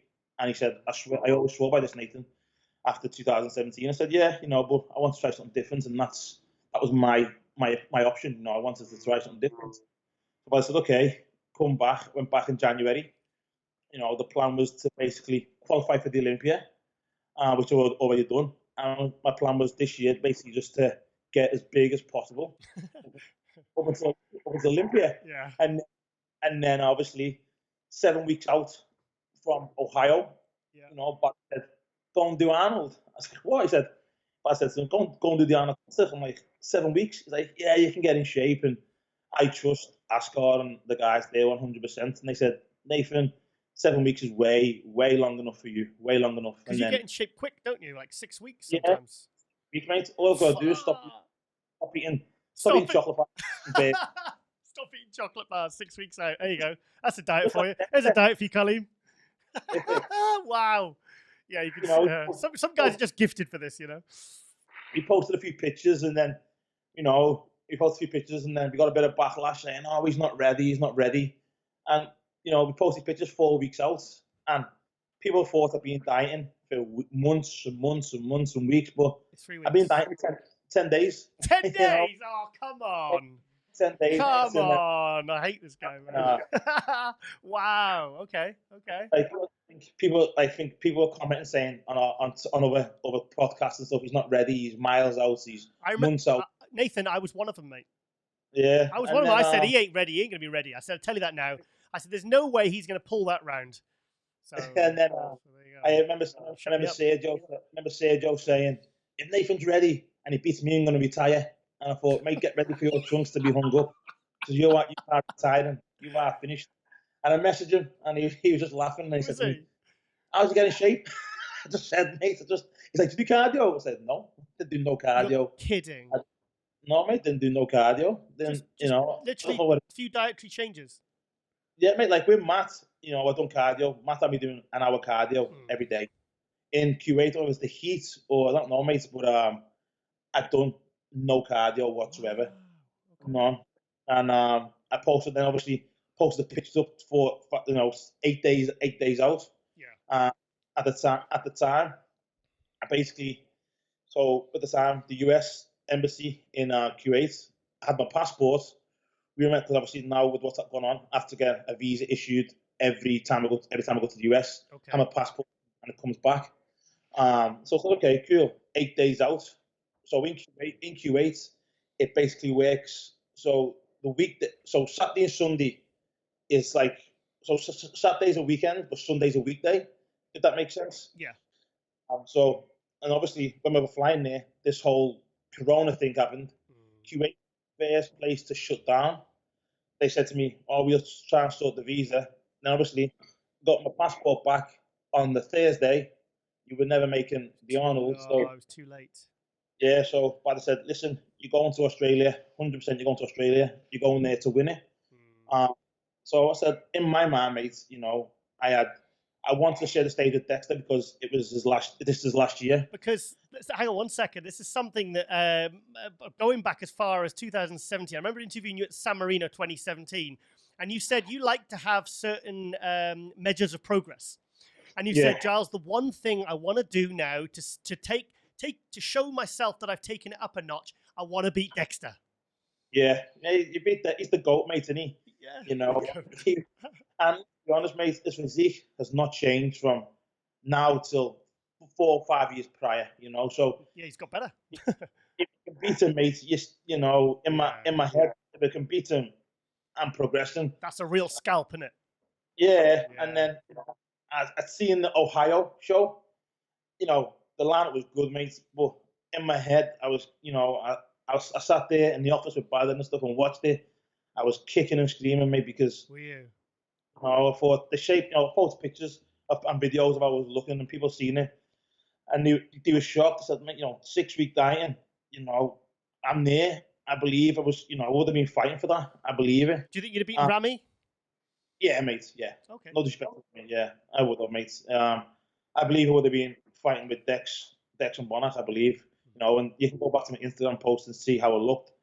And then, you know, Badder said, look, we've got 2 more weeks. You can get a lot. We can get a bit drier and keep your fullness. I said, okay. And Badder said, look, you've got to go to Australia and you've got to win it because we won that show. You know, it's you, Brandon, Bonnet in it for Olympia. That's what will happen. And in my head, mate, I said, you know, in my mind, I always had, I've got to, you know, I have to please Badder and ask God. That's in my head. When I train, I have to please these guys. I can't let them down. There's a reputation on the line. That's all I felt, mate. I just can't let no one down. And I was looking, I was confident, you know, and then Q8 literally shut down. I was panicking, and then all that prep. Yeah, Ascot got me the last flight out of Q8. He couldn't come because obviously he's Q80 and he got told the airport shutting down, he can't get back in. Which then, you know, I was disappointed. I thought, you know, I'll be good. I know I'll be good at Australia. I know I will be. And I thought, but it would have been that little bit better if he's there. And you know, it's like confidence still, isn't it? Really, confidence. Yeah. And I would have been better if him and Abdullah would have been there, mate. I would have. No one out there just like, Nathan, eat this. Nathan, do this. You know what I mean? And so they sent me out to Dubai, and then, you know, I sent Tony a few pictures, and Tony was like, "F me, mate." What do you think you'd have weighed for the Arnold Australia? In kilo, I was 122 kilo. So what's that in pounds? Times 2.2, quickly. Have you got your phone with you? Sorry, we're going to work. I need to work this out in pounds. 122 kilo. Nathan's doing it as well. 122 times 2.2. We need to know the pounds. 268. 268. 268. Seriously. 268. You reckon you'd have been 268 on stage? On stage, yeah. Holy shit! I posted it on page. I posted it on my. I'll send you. I posted it on my YouTube, on my Instagram, and just put. This is the way, you know. And going back, I was what with Matt. I think it was 240, 244, 45. Mate, you were 99 kilo when you won the British finals in 2014. You were 99 kilos because you squeezed out. You dropped 7. You was 106 kilos. Was it 5 days before? Yeah. And then he drops over 6 kilos, and he met because I saw him at the show at the British final, sat in the audience with James Hollinshead, and he said, I said, what are you doing? He's, I'm in the heavyweights. I said, yeah, right. I said, come on, I saw pictures of you 5 days ago. You're 106 kilos. You ain't gonna drop that. And he went, no. And your head was really small. I remember. Your head looked like a little pencil top, and your body, you know. And then, that was sorry. I just sparked a bit of a memory there. It was 260. Sorry, 268. Yeah, wow. That would have been the heaviest for me, but I felt good. And then, you know, because the plan was, you know, he said, look, the plan was, listen, Nathan, Sergio's going to be there, you know, Ramy's going to be there, and Dex is going to be there. Those 2 guys are big, right? Sergio's big, and so is Ramy. So I said, look, we need you to get big, but you have the same, you know, genetics as Dex. So if you come in big and shredded, it's going to be 1 and 2 Dex, and then the other guys are going to get overlooked because they're just too big, you know. And like I said, always I try and bring a different look to who we're competing against. And Father said, if you can come in around 122 kilo or 120, this is good. Wow. And then, you know, I was happy, mate. And then there's one guy in Q8 who was a pain in my ass. His name is Talal. You know, he's good. He's a good man, and he's honest, mate. He's honest, and he always said, "Nathan, no good. Nathan, small, no good." In my head, right? Like, Yeah. I always want to please Badder and Ashcock, they're my coaches, and Badder put me there, right? But in my back of my head, you know, Talal was always watching me, and then I said to myself, I have to get the okay off this guy. I just have to get the okay, Fantastic. you know. And I just have to make in my head. Yeah. Like it was again, it's another measure of your progress. If you get validation from this guy, you know you're doing something right. Yeah, mate. I just Hard had to get. Yeah. I was just kicking and screaming and I thought, mate, you just say I'm good. And then, you know, we were like literally a few days out of Ohio, and he said in Arabic, he said, he's good. He's big and he's good. Very, very good. Nice. And then, you know, I said to Asko, what did he say? What did he say? And he said, he's very impressed, and thought, fuck yeah, you know. Yeah, fantastic. You know, but that's what I like, mate. He's always honest. You know, the guys there don't kiss around. They just tell you how it is, and that's what you need, mate. You know, like I said before, constructive criticism. That's all you're expecting. Yeah. So I was happy, but you know, I wanted to do the Arnold just to stay claim to where I believed I was, and you know, everyone was in that show besides Rowley and Brandon. The last two shows, you know. I really want to see you in the Arnold, mate. I think that's because that's the one show you haven't done yet, the American Arnold, isn't it? Yeah, don't show. You've won everything else. You've come very, very close to guys like Rowley and stuff like that in all these other shows. I think that, and we've seen you in 3 Olympias. You've been 7th, you've been 12th, 7th, 8th. I think that's the one we really want to see you in now. And do you know what? If you ask me the 3 people I'd want to see you up against, it's those 3 you've just mentioned: Dexter, Ramy, and Sergio. That is, especially the new improved version of Sergio. Those are the 3. Yeah. But those are the 3 I'd really love to see you up against, because especially with these new improvements, you know. Just say, mate, it's just validation of where you achieve. And I said, you know, I also said to Badder, like, why in my mind, I said, like, why go to Ohio if I qualified for the Olympia already? And you know, I'll be straight, mate. Badder said, you've qualified, but that show doesn't count. I was like, why? I was like, who was in there? I was like, one was in there, and this person, like, he said doesn't that. count. He said that, did he? Yeah. So he wants to bring out the best in you, mate. He's like, you have to go up against the best, and that's when judges see you as the best. And you know, I said, okay, that's it, mate. Anyone, mate, you tell me to do something, do it to my best ability. Quick 6-week diet, knock the chocolate on the head, go do the Arnold. Mate, the guys, bad out there, the guys, they push me 100%.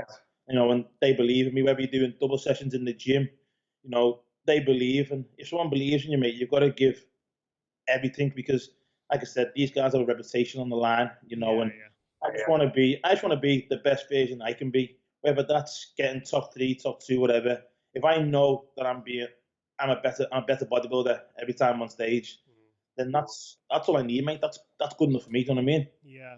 Let's talk about the news that released yesterday, because what day is it today? Tuesday. I've lost track of this. We've all lost track of days. It's like when you're on holiday. Yesterday, the news that the Olympia's been moved to December 16th to the 20th at the Planet Hollywood in the I forgot the name of the venue now. Zaffis?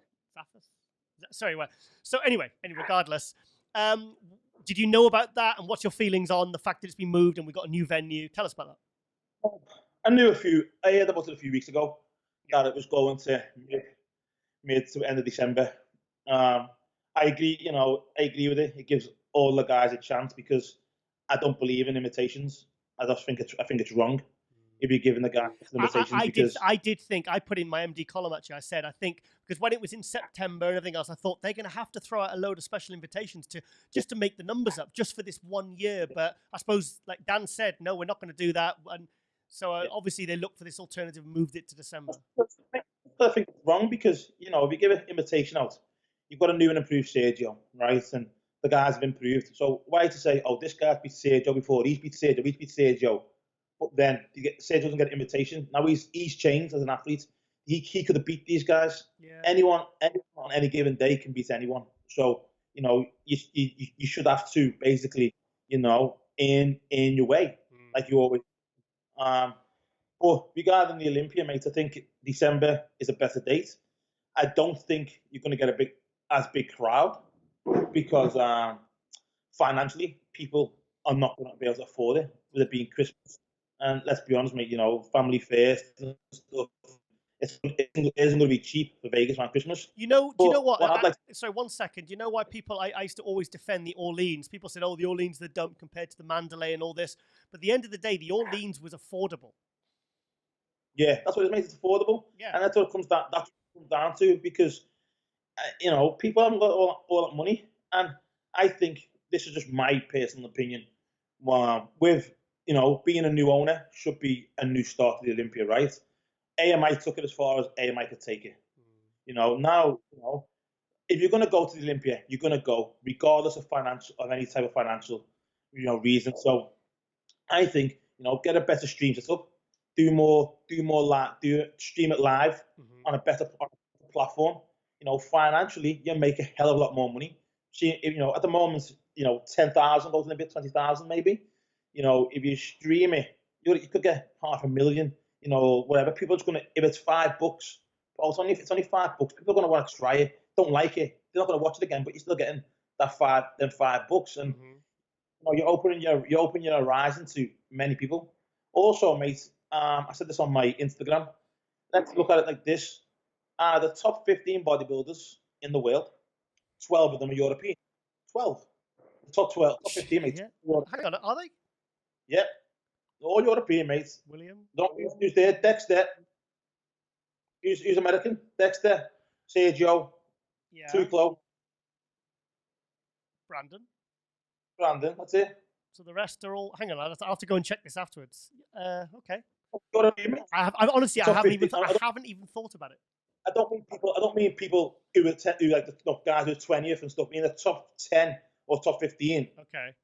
European, right? And I think it's expensive for anyone to get to Vegas. Expensive, right? Let's be honest. I think the Olympia now being new owners, make the show travel. They did that for many years, though, didn't they? And they did it. I remember the Finland one, the '92, and it was in a bloody ice rink. And I don't know. I always quite like it being in Vegas. I don't mind people. Not everyone can afford it, can they? Like you said before. Do you think that's why they should move it so people can afford to get to it at different times? Look, FIBO, the biggest expo in the world. That generates a hell of a lot more money than the Olympia ever will, and it's in Germany. That's true. I just think you could don't travel all around the world. Put it in Europe, America, and maybe one time in the Middle East, Dubai. Just let other people around the world see what we've got to offer. Because, like I said, we are athletes, and we do this for people who want to see the physiques. And if you justify it just to America, not everyone can see it, and it's good for people to see it up in the flesh. Okay, you can stream online and you get that, but imagine the people you could get in Europe. How cheap it would be for anyone to get to Europe. It's from Europe to America. Yeah, that's another thing I've never really thought about personally, mate. I just I get excited about going to Vegas. It's like yay. For most people, though, and I think I'm lucky. I get my trips paid for because I'm working there. But I suppose if I have travelled there myself and I've paid for myself, and it was a save all year job, Yeah, look, mate, it's okay going to Vegas, but you want the sport to be an international, worldwide sport. Yeah. Yeah. You've got soccer all around the world, got NFL all around the world, rugby all around the world. These people are generating massive incomes because the whole world's going to see them. We're not generating nothing, mate. Financially, we're not. We're just going to America. Most of the shows is, if you generate it all around the world, it means more money for me, more money for you. It's fine. Okay, venue wise, it might be the best or whatever, but financially, you can get local different sponsors and stuff, and that's what it comes down.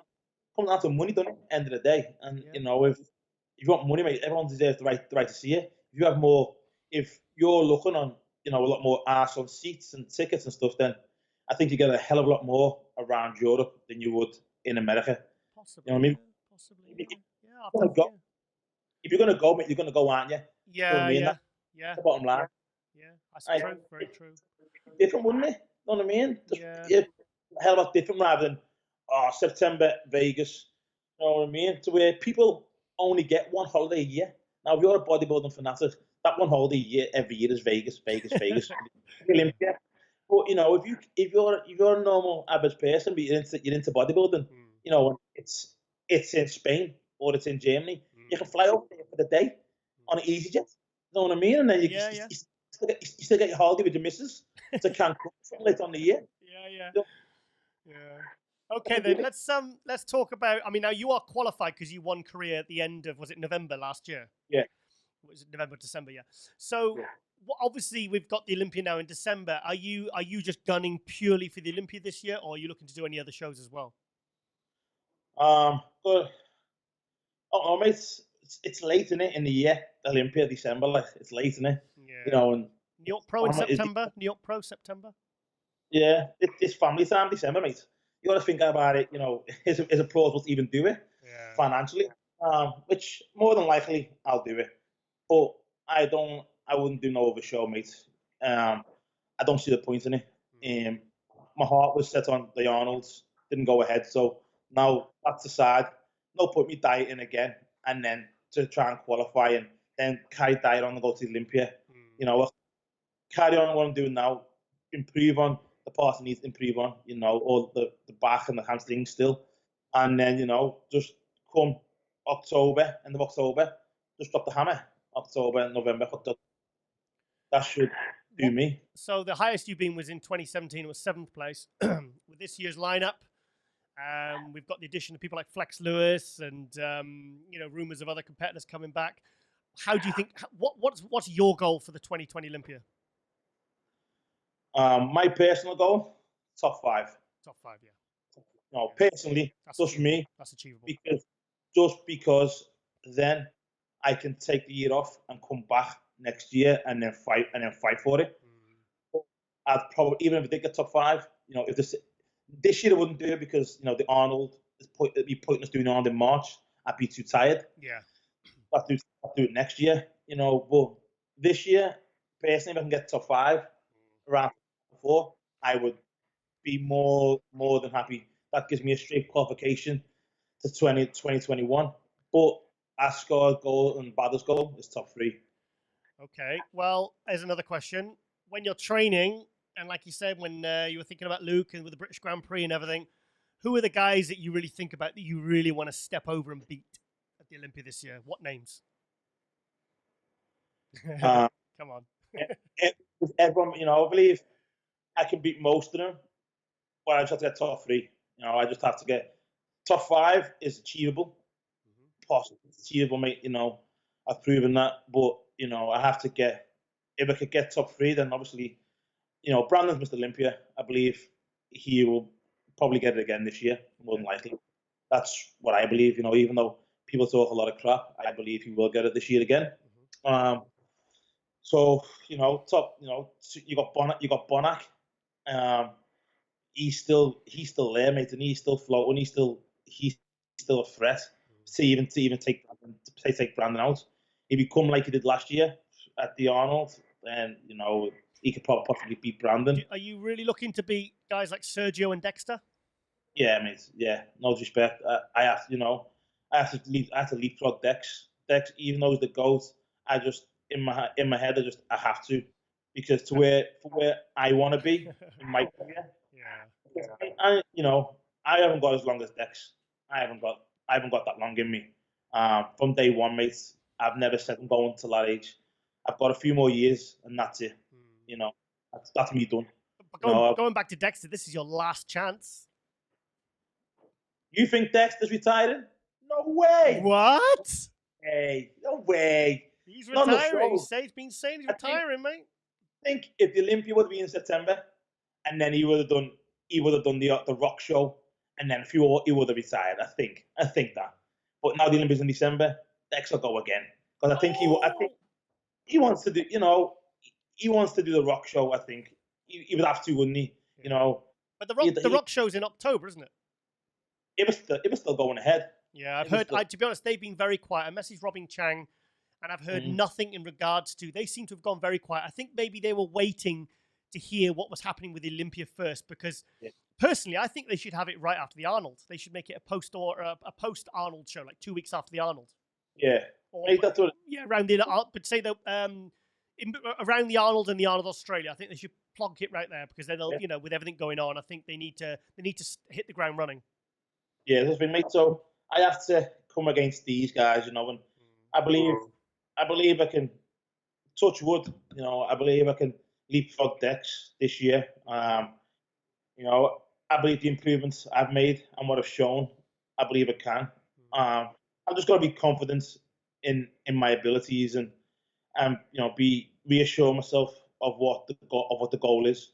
But you know, I'm not gonna predict anything. If I can get top 5, like I said before, it'll just allow me to come through to next year bigger and better.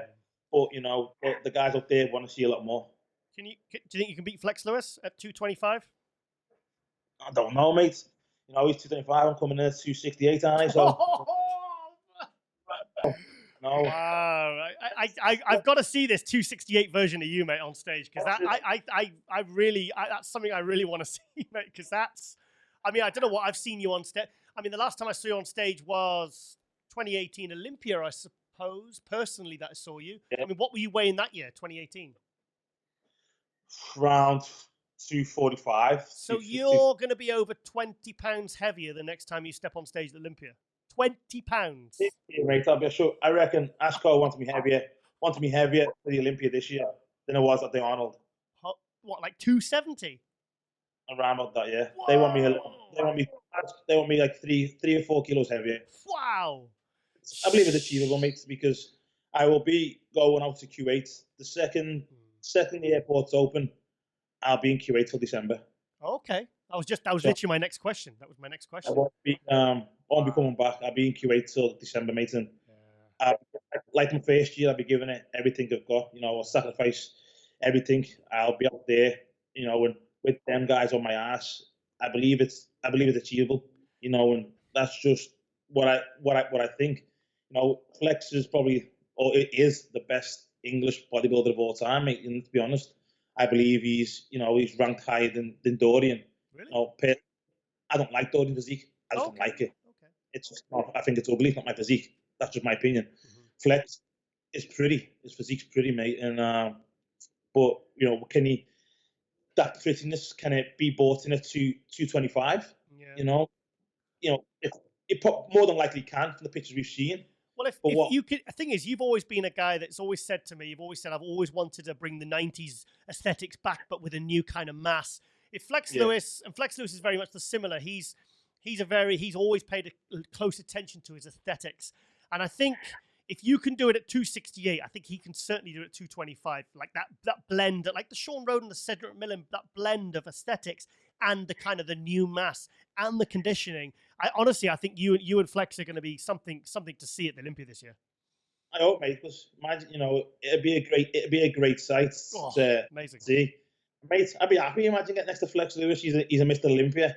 So imagine, touch wood. Imagine I beat him. Then I can say, yeah, motherfucker, I am number 1 now. No doubt.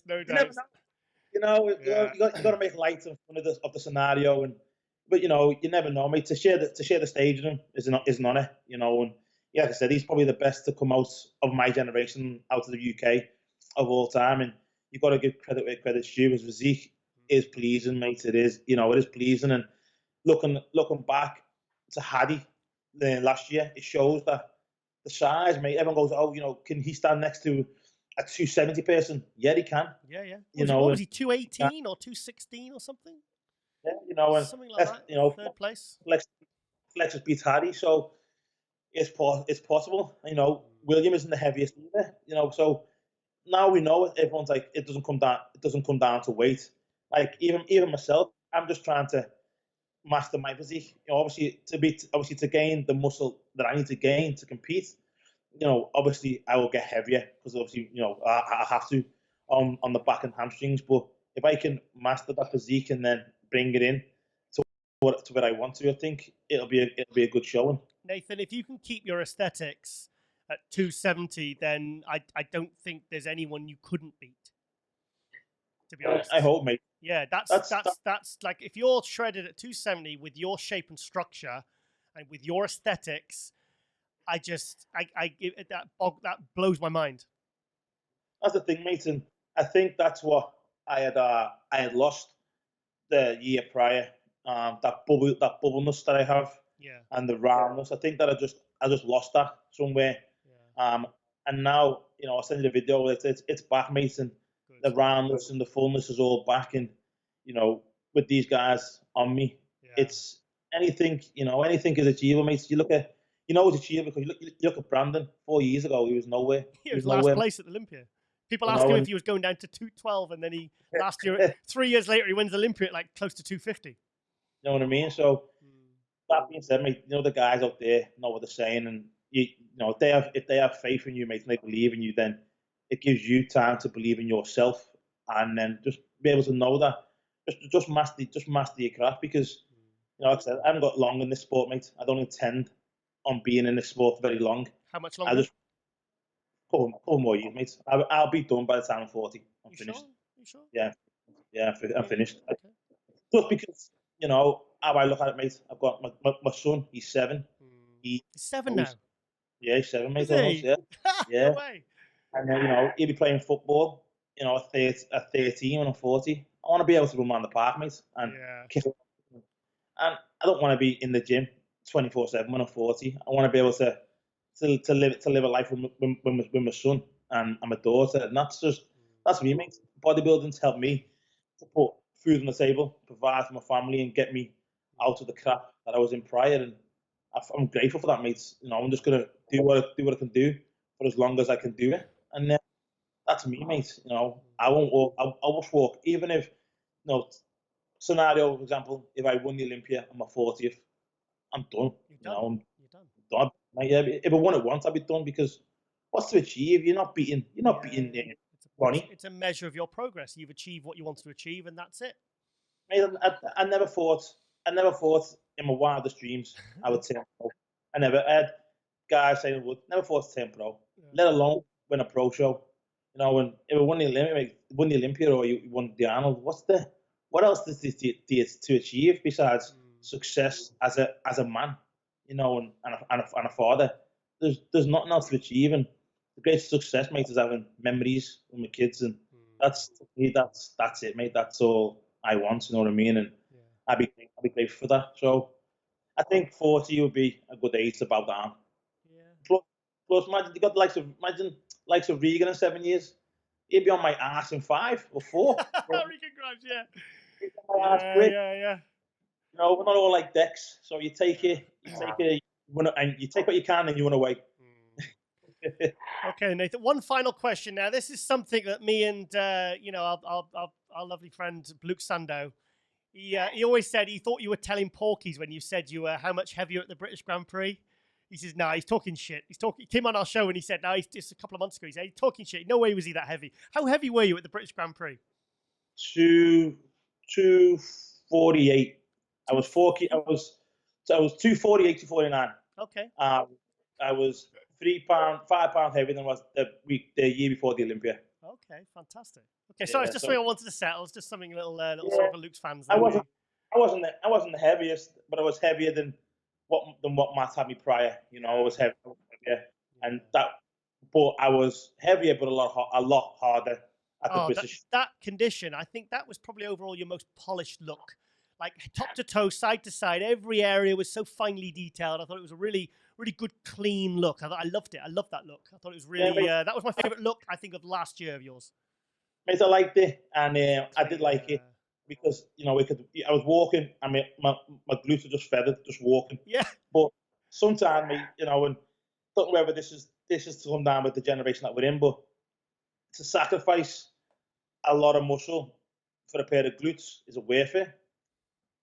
Some might say yeah, but when you're against guys who are freaky, like Sergio and Ramy, I'd rather have my glutes in and just in, and you see them feathered, rather than straight down to the wire, because then you're sacrificing a lot more muscle. But so I think just me having my glutes just in, and crisp, gives me that round, bubbly look that I'm kind of known for. Yeah. So I do that, and that's just how it is, mate. And the guys now, they are in shape. People said, "Oh, they're not in shape," but mate, you get up close to them, they're in shape, because pictures don't do anyone justice. They don't, and the guys now are taken to a next level. And even Dex said he's been around for how many eras, mate, and he said now the guys are a lot bigger and they are harder. You know, you have a lot of older school guys, they weren't as hard as us. Well, you can't judge that because you're not here. You're not here, you know what I mean? Plus, I think I've just discussed this with Flex Wheeler, Phil Heath, and they were saying about like 35mm film, and now we have all these apps to make things look sharper. And back in the day, in old photos, and it's like, trust me, the guys are hard nowadays. You know, they're and they're a lot bigger as well. Yeah, you can't. I don't think. No disrespect to the older generation, you can't comment on what's on there now. If they're not there, you know, it's okay saying, "Oh, I will." You know, this guy wants a place there, this guy wants a place there, because how do you know you're not on there now? And what's like then, like now, you can't. It's apples and oranges, you know what I mean? You can't judge something. So when people make remarks like that, I just think it's uncalled for. But you know, we're in the era now, and I like how bodybuilding's going forward. I like what that they're going after, because Brandon, you know, Dexter, William, I like that look. That's the look I like, you know what I mean? Rather than look. But again, that's just my opinion. Okay, Nathan. Well, I think we've because I said, can you just give us 40 minutes? And you were like, yeah, go a bit longer if you want. So I really appreciate you taking the time to come back on, mate.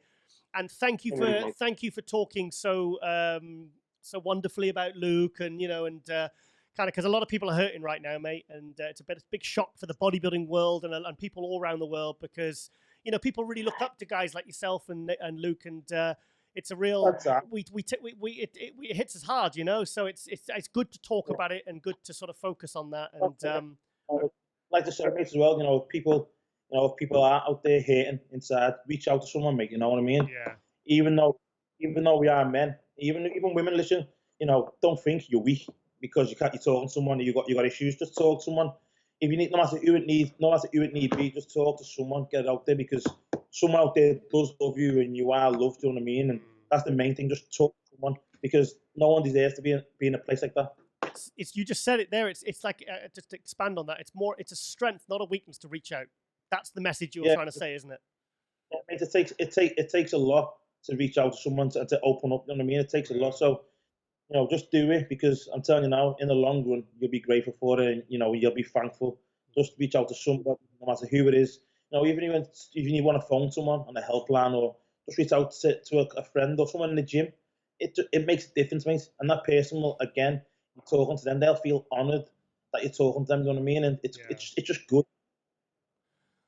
Okay, Nathan, thank you so much for your time, and I'm really excited to see what you're going to bring to the Olympia, December 16th to 20th at Planet Hollywood. So once again, thank you so much for the time, and we'll see you in Vegas if I don't see you before, mate.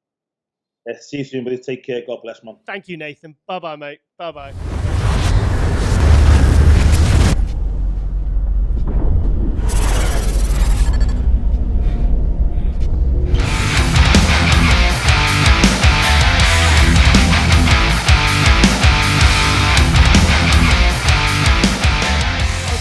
Global Muscle Hot News time now with Ron Harris, MD Online Editor. Now, Ron, let's talk about the big news yesterday, the Olympia.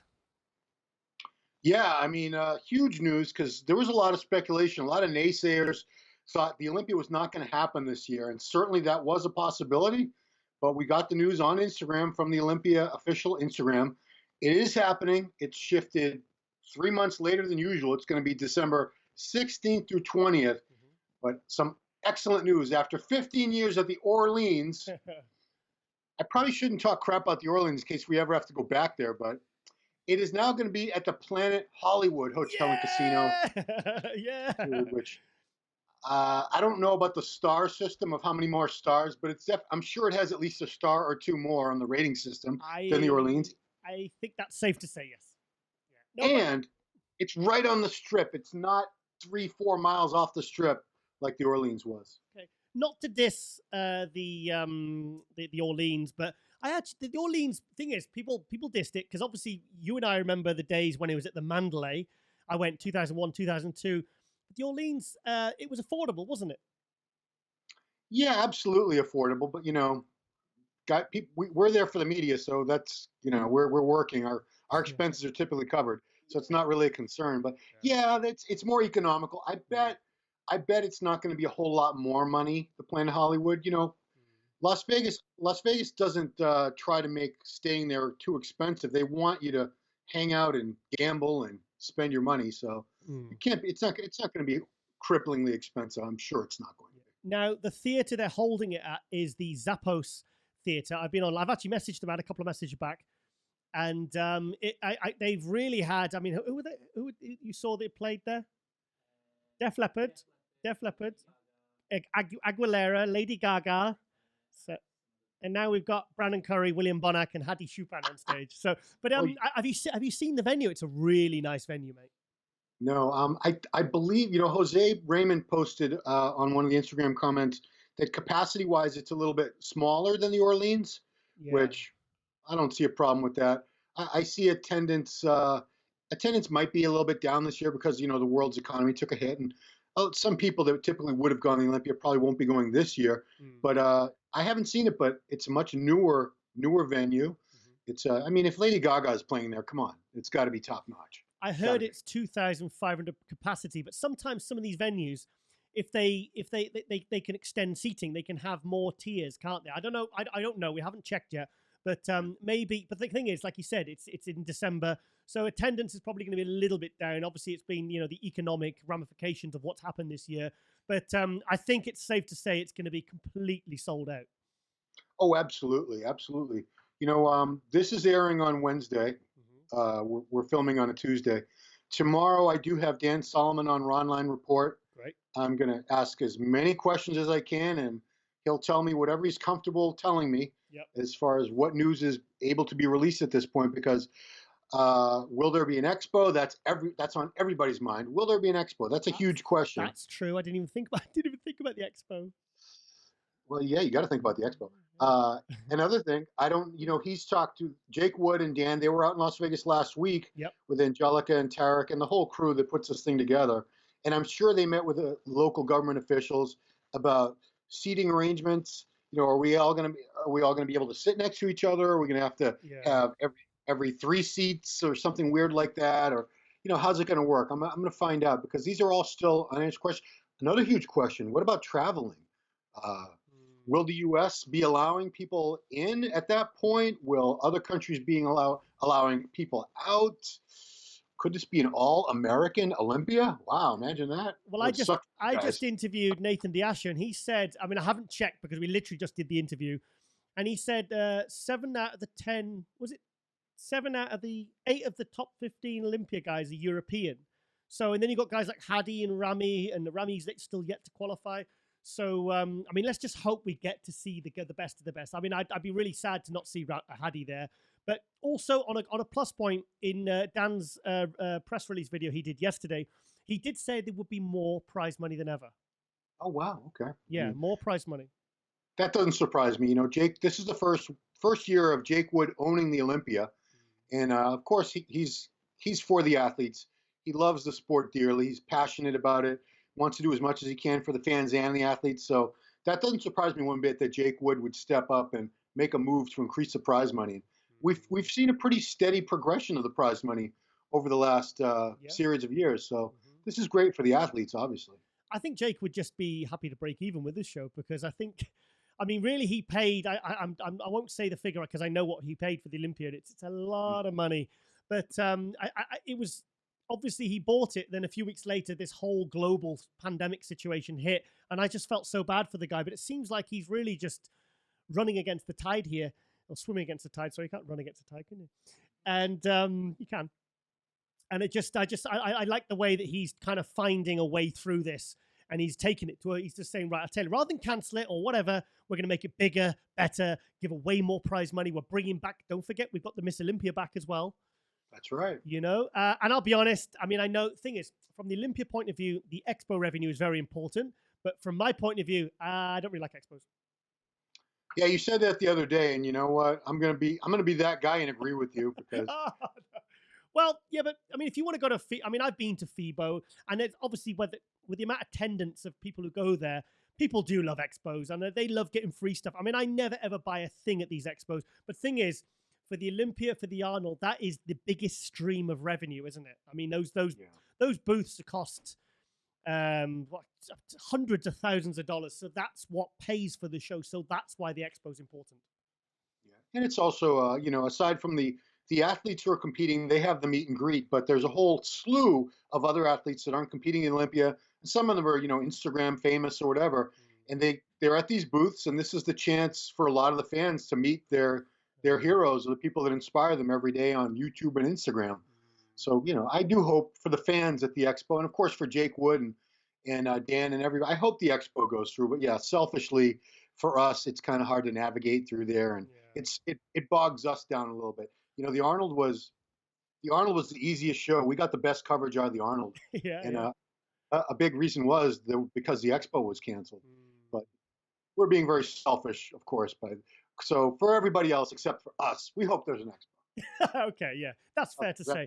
So, I mean, I'm just wondering whether to stay out there for Christmas, No, seriously, because the show's 16th to the 20th.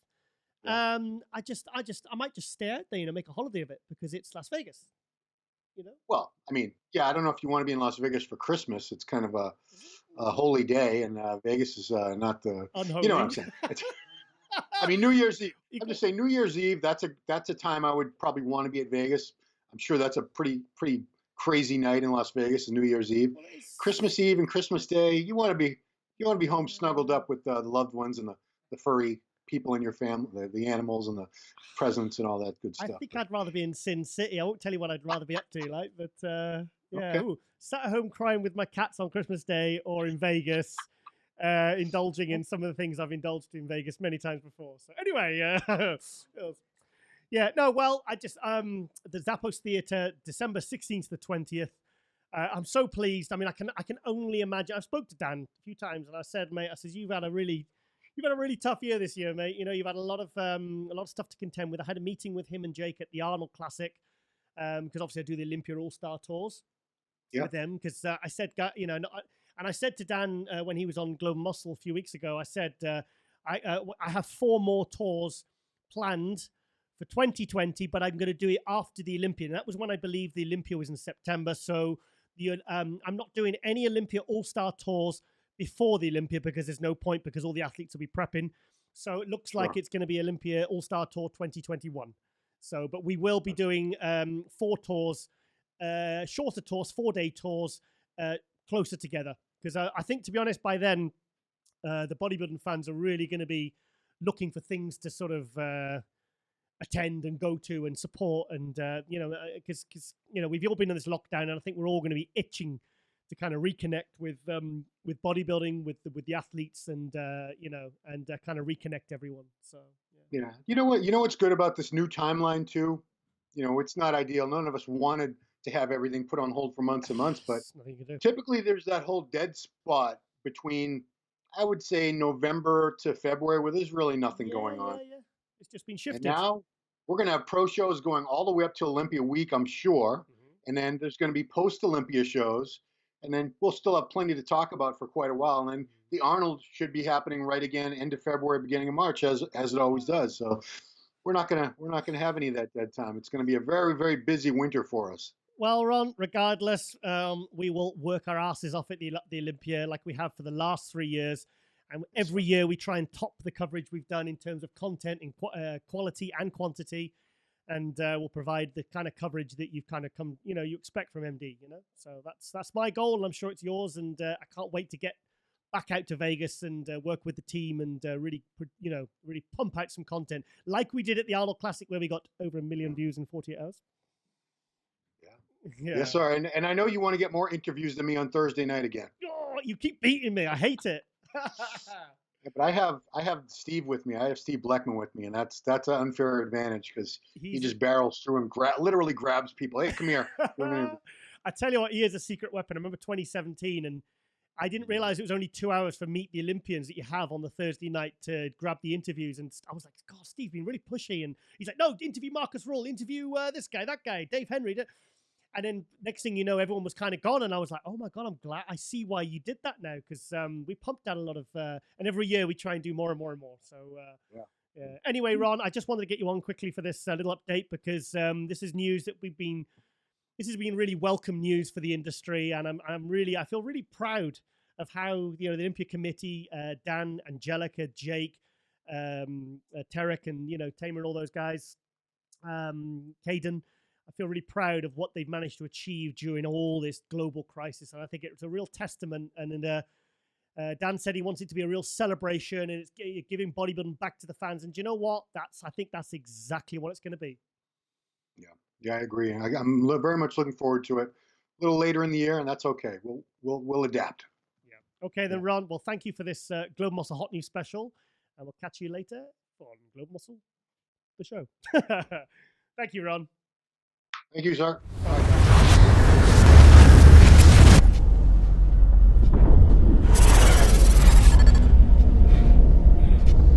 And welcome back to MD Global Muscle here at the On the Rise Media Studios with me, your host, Giles Thomas.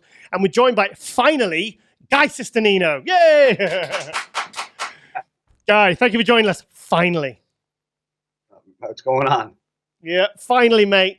Okay, mate. Now, obviously, I want to talk about yourself and your career, but one of the main reasons is a few days ago, obviously last week, we lost our friend Luke Sandoe.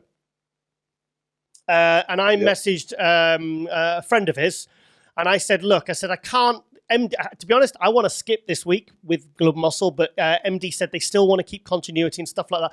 And I don't want to skip over it. I want to acknowledge it, but I don't want to make the whole episode about it, but I have to get someone that was closely linked and connected to Luke. And I want to talk about the funny stories for something, because MD's been putting a lot of tributes out, and I got some footage from some behind the scenes footage from the Arnold Classic when he got third last year, and it's and to be honest, people are really appreciating it a lot, because this has been felt all over the world. I mean, I've never experienced anything like this, not maybe even in my life, not just in bodybuilding.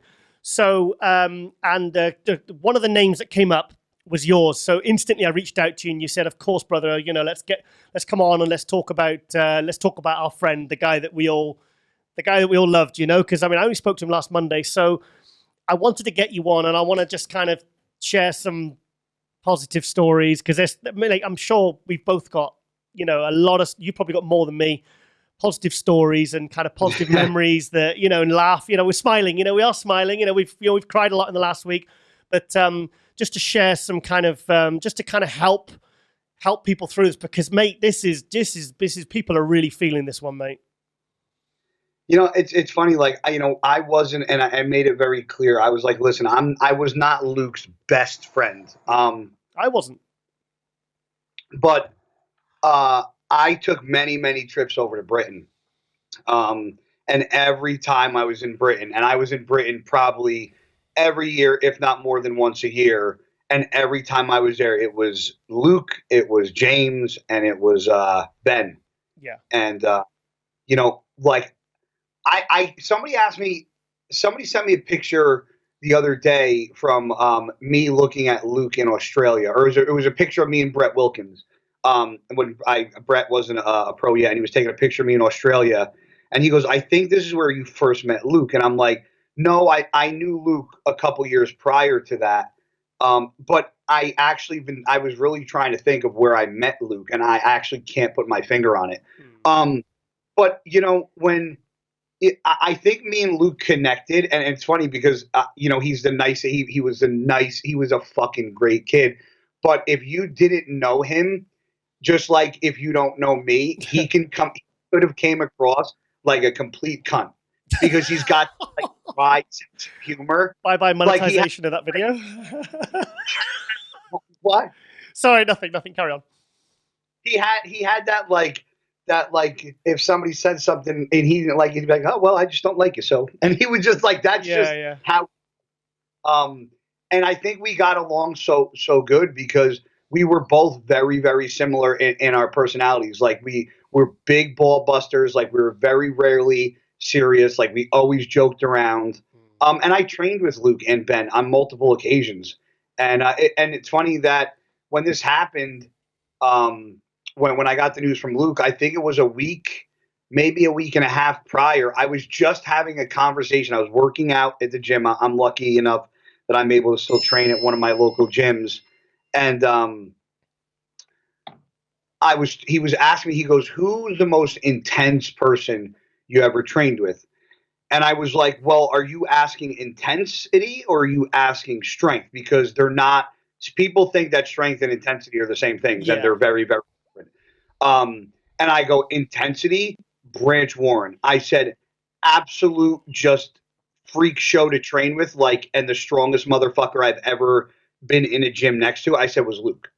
And then we started going back and forth because he thought Luke was a lot taller than he was. And so then I voice noted Luke, and then he messaged me back a smart ass comment. So it's just like, you know, when I got the news that he passed, Flex called me, and it was weird because it was the same kind of thing with Dallas. I woke up in the morning and I had a missed phone call around 8:00, but I didn't call Flex back. I was like, let me get up, let my dogs out. They shit, they piss. I brought them downstairs. I fed them. And then I looked at my phone again, and Flex had called me 2 more times. And then I'm like, something's not right. Yeah. Because that's not like Flex to call me that many times. So I was like even hesitant. I didn't even want to call him because I was like, I had a weird feeling that 3 missed phone calls from Flex. The last time I had 3 missed phone calls from Flex, it was not a good conversation. And he...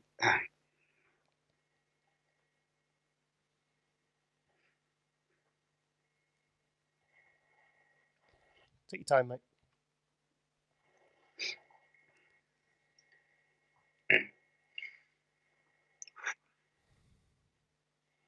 He called and he was like, he's like, I got to tell you something. And I'm like, what's up? And he goes, something bad. And I'm like, with you? He's like, not with me. And I'm like, with me? He's like, no. And I'm like, what the fuck's going on, dude? And he's like, I don't know how to say it. And I'm like, well, you're fucking freaking me out. So you say it, because what the fuck is going on? And he just said, Luke's dead. And it was just like, we just like sat on the phone, just dead silent. It's all right, mate. We're all feeling it. But so he told me what happened, and homie, I gotta grab a tissue. You look ugly when you cry, mate. What? You look ugly when you cry. I'm ugly regardless. No, I'm joking. This is how it's been the past couple days. I know. Thursday night and Friday morning for me were the worst. That was I had to edit the Luke tribute video I did with Ron Harris because it was like right, we do it now or not at all.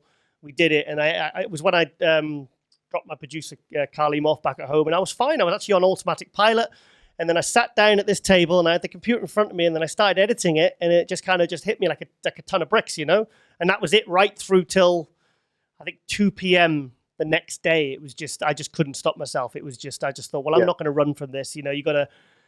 I think sometimes things like mental health and grief and issues and things they all when you're not confronting things, you know. And I think that was it's you've got to face it, you know, and just kind of embrace it, you know, and just kind of go with it because it's pointless fighting it. Well, you know, when Flex called me, Flex told me he was dead, but at that moment I didn't have any clue. I didn't know what happened. I just heard he was dead, and I didn't have a who, what. I had a who, but I didn't know a what, where, when, and why. Yeah.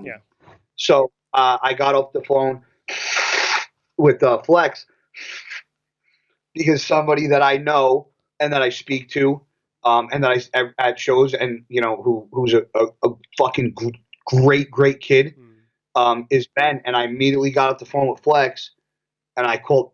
Ben was the first person I called after I spoke to Flex, because that was the first person. I was like, this kid just moved to Texas. Yeah. I was like, his age has a kid on the way, and I was just like, and he picked up, and I'm just like, dude, I was shocked he even picked up. Maybe he knew that me and Luke, you know, we're pretty tight, but I was just like, dude, I just kept saying, I'm sorry. I'm like, Ben, I'm sorry, dude.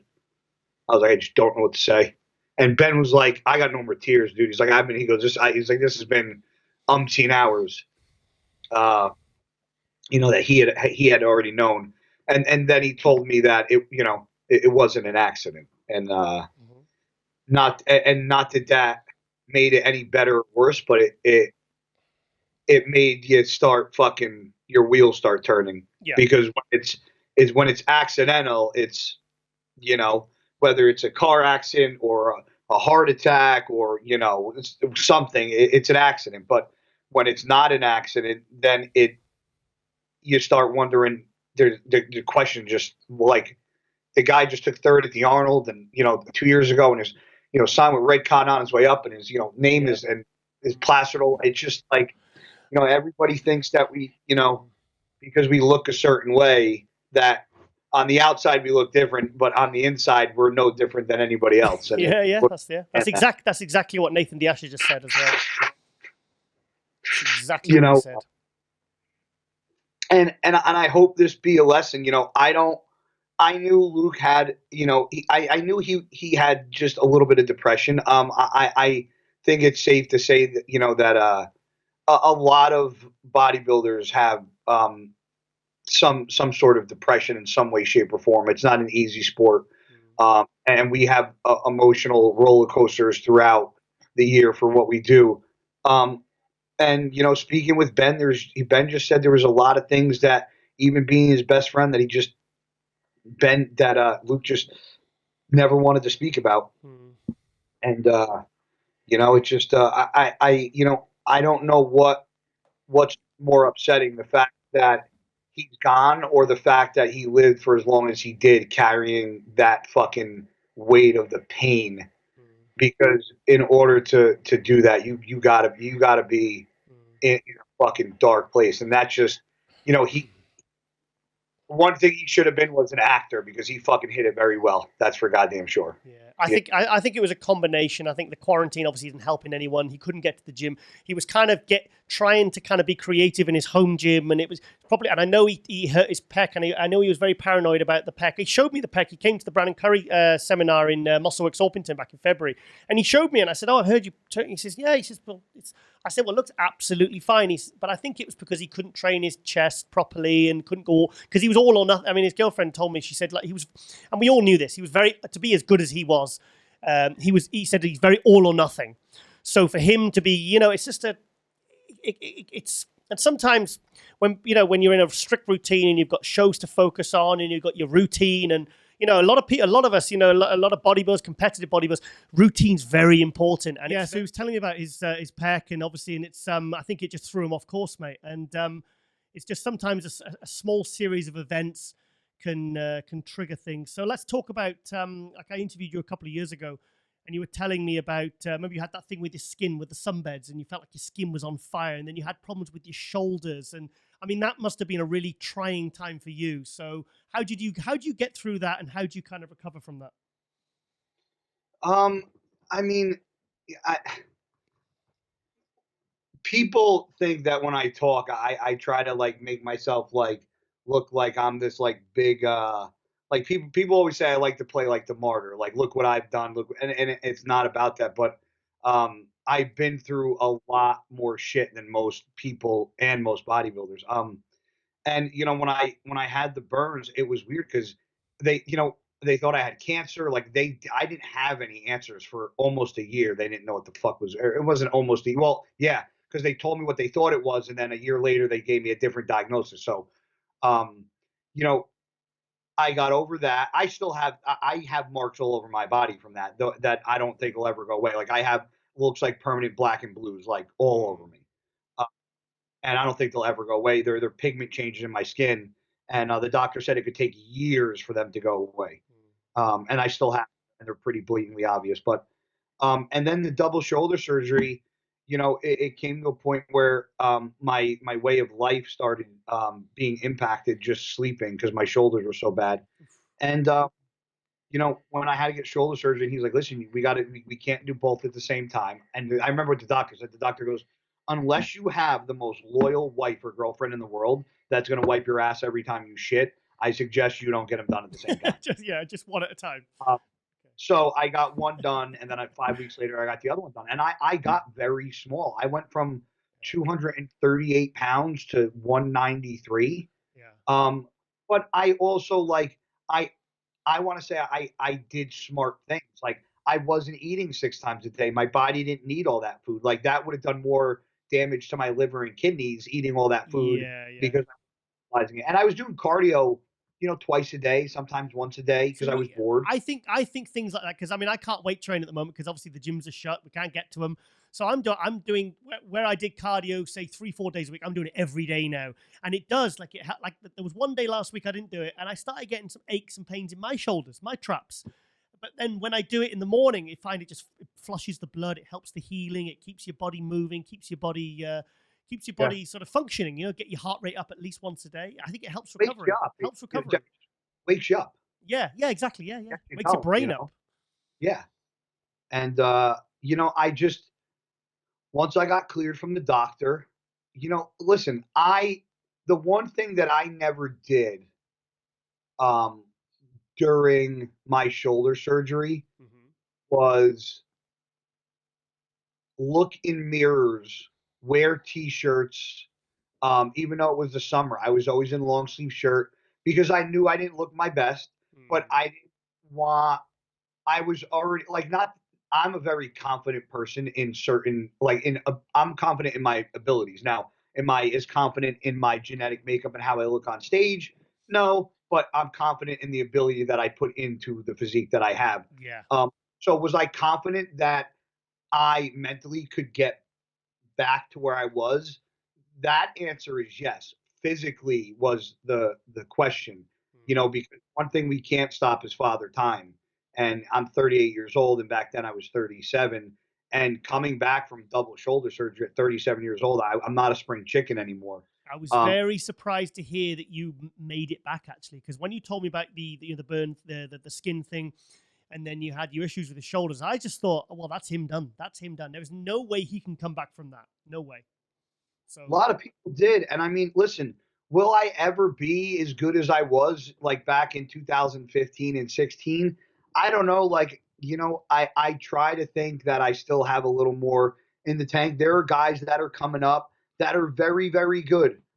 Guys like Nicholas Vlad. I mean, if Hadi Chopin came down to 212, we'd all be fucked. Sean Clarita is driving up the ranks. Obviously, Kamal won last year. Lunsford took second. There's a lot of new. I mean, Kamal's a fucking anomaly. The guy's 47, 48 years old.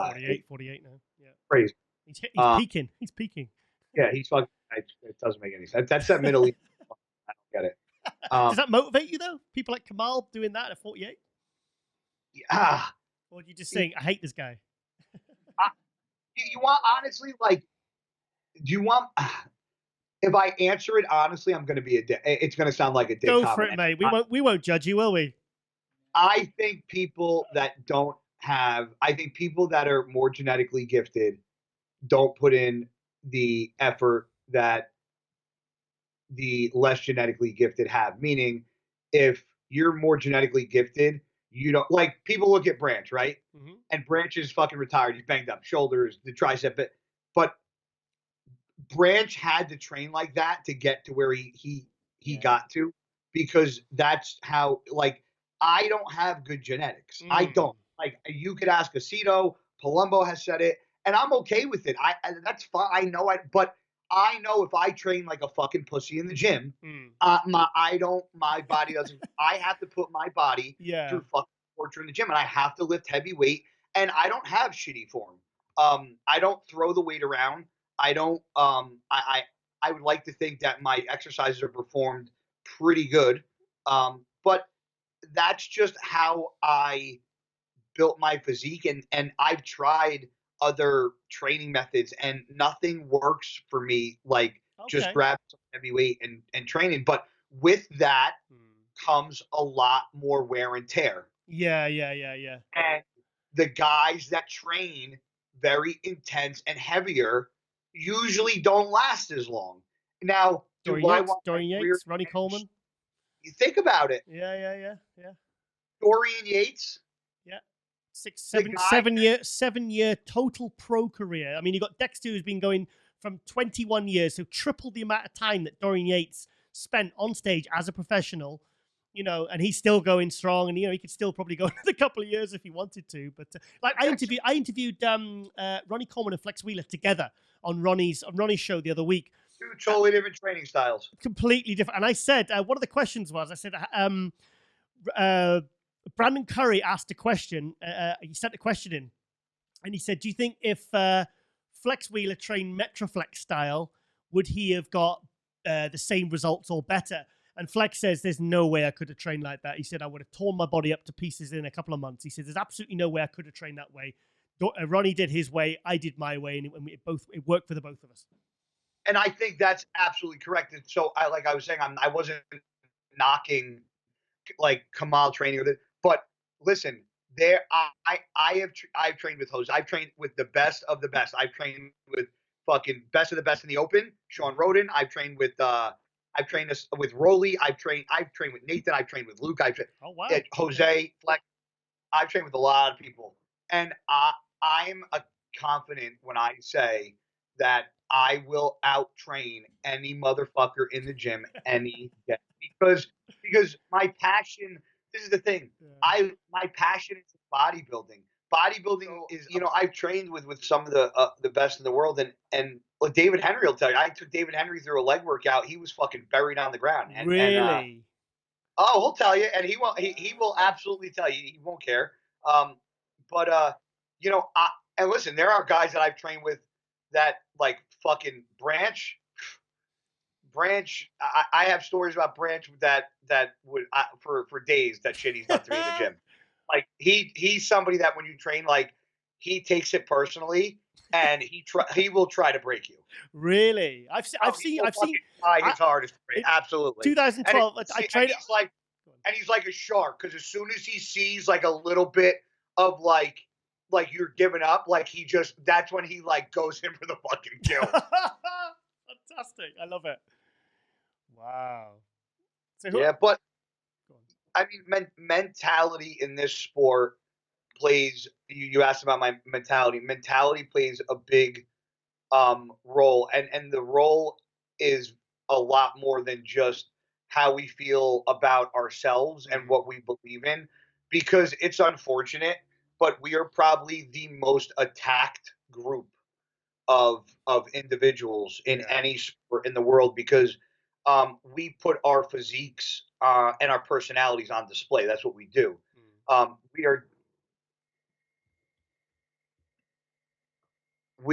I don't know what happened. That's all right, we are. I'm actually going to shut my phone off because my people just keep calling me. So it's David Henry wanting another leg workout. Yeah. I actually, if you want a very long story about Branch, I have one. It's embarrassing on my behalf, but I can tell you. Come on, but not only do we judge ourselves on how we look in pictures and placing, but we get like I know people don't like me. People don't like me because of what I say, maybe how much I curse. Could I curve my tongue? Be more respectful when I talk about certain topics, or I could, but then who you being a fan of? Because you're not being a fan of me because I say what I think, and that's the difference between being real and being manufactured. Well, that's why I don't adapt to algorithms or I don't post certain words or this is you're either going to follow me because you like me or you're not going to follow me. But when it comes to the mental aspect of bodybuilding, I've gotten death threats. I've gotten people that told me I should fucking hang myself, kill myself. What? Flex What's wrong with people? What is wrong with people? Why would you message these athletes like that and say something like it just baffles me, mate. It baffles me. Flex has gotten I remember nasty threats. Nasty. Well, we know what show that was from. But he got threats about his family. Like I know. Like I don't, and I think people look at us and say, "Well, he's a big jack bodybuilder. He can take all the fucking hate." And you know what? Just because we look a certain way, like we are still like. We still like inside. If you zipped us open internally, like we are mechanismed the same exact way, mate. Listen, I mean, like Ronnie Coleman. For me, I've known Ronnie for years. I've worked for him, and that guy has got one of the biggest hearts I've ever met. He's one of the kindest, like most like genuine people I've ever met, and you really get to know. I mean, I'm in a very lucky position. I've been very fortunate to really get to know people like yourself and pros in the industry. And I tell you what, you're right. You just look different. Yeah. You know, in a pair of trunks. Huh? In a pair of trunks. Yeah, but I mean, you know, if you talk, listen, I am not going to say every bodybuilder, because there are some bodybuilders that I don't even like to talk to because they're just a waste of my fucking time. But listen, there's just some bodybuilders that don't fucking get it, that I just can give two shits to converse with, because it's just a waste of my time. Yeah. But for the most part, and I think that's like that anywhere. I mean, you could say that about any job or any workplace. People are going to be like, there's a couple people I just don't like. Yeah, it's part of life, mate. Yeah, you know, you're not going to like everybody, but for the most part, you know, if you're around a bunch of pros, or you see a bunch of pros backstage, for the most part, we have a pretty good fucking time. Yeah. We're pretty fucking close. And, you know, to see some of the negative things that, I mean, Jesus Christ, I posted about Luke, and people started with the steroid comments and this. And I've deleted a lot of those, mate. I've deleted a lot of those off MD. And that he wasn't a man because he took his, and I'm like, what goes through a human's mind when somebody just passed away? Like, Luke has family. He has a daughter. He has a son. He has a girlfriend. Like, you're like, that's if to me, if somebody thinks that's okay to actually say and put out there, you're the one with the fucking mental problem. Because that's not okay. 100%. Like, you're the one that needs fucking help. You know, because that to me is crazy. And there's people and football players that I watch, and, you know, players that I'm not fans of. Do I go on their social media and talk shit? No, because why would I waste my time talking to somebody that I don't care about?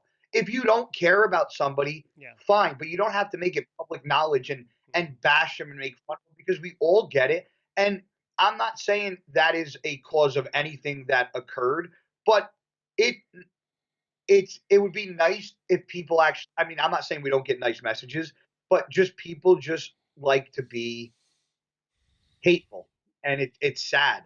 And I don't want to say that's the world we live in, because I don't want to say the world we live in is a hateful place, but there are a lot of hateful fucking people out there. And that's just part of life. And I tell people, you know, up and comers, if I'm like, you got to have thick fucking skin. And do you know what? Guy? On the flip side of that, like, since last Thursday, I've been like overwhelmed by the way that the bodybuilding community has really come together. I mean, one of the first people to message me was Nathan De Asha, and he said, Giles, I'm fucking heartbroken, mate. He said, I can't believe he was such a good kid. And then we had all this impression that they didn't like each other and they were rivals, and he was, and me and him started talking about mental health and how we've both had our own issues in the last few years. And, you know, we kind of, so straight away we're engaging in a conversation because of something tragic that was positive, you know, something positive. And I've seen all these group chats starting, and I mean, have you seen the GoFundMe page for Luke's kids? I think they've raised £120,000. What? £117,000. That's what people have pledged for Luke's children, because they feel the pain, man. They feel the pain. I mean, surely that it shows you like how almost, you know, you get these idiots on the outskirts, and people that don't really understand the sport, and people who don't really care, and like you said, people who maybe have problems themselves.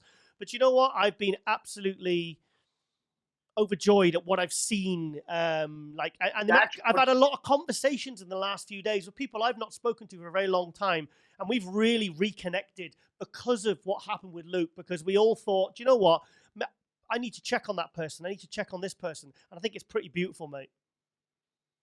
Yeah, that's one thing I can say that I love about this sport, is that when something bad happens to somebody, and it could be, and it doesn't matter if you know the person or not, because I know a lot of people are posting, and I know a lot of people have reached out to me and they said, I'm crushed and I didn't even know Luke. So same here.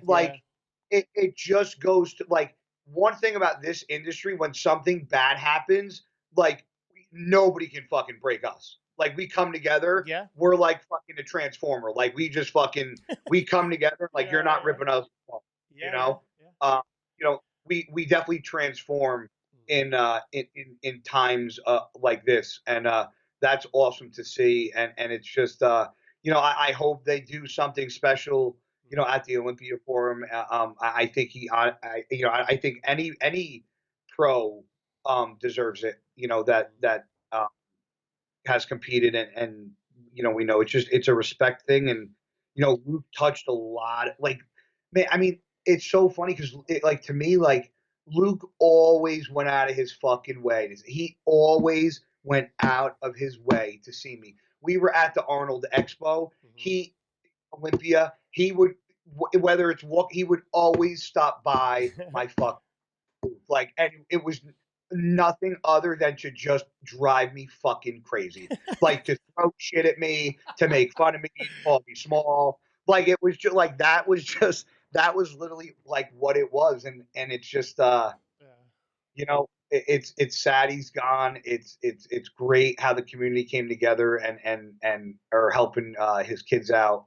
And I just hope that I think something needs to be done with all the bodybuilders passing away, because we talk about it now, just like we talked about Dallas. And every year Dallas, I'm not saying we don't think about him, but he's mentioned less and less. And bodies, but there needs to be some sort of memorial somewhere, in either a flagship gym or something with a wall commemorating all the body. Because I mean, fuck, like we don't have, like we have a Hall of Fame, but it's not like it's not like going up to New York and going to Cooperstown and going to the Baseball Hall of Fame. Like we need something to remember the fucking guys that are no here. At the Olympia last year, and they recognized, and they Franco Colombo, who died, the two-time Mr. Olympia, 76 and 81. And they stopped the show. The guys are on stage, and they says, "We are Franco," and all that. I mean, Dallas McCarver, Luke Sandoe, two guys that really could have won the Olympia one day.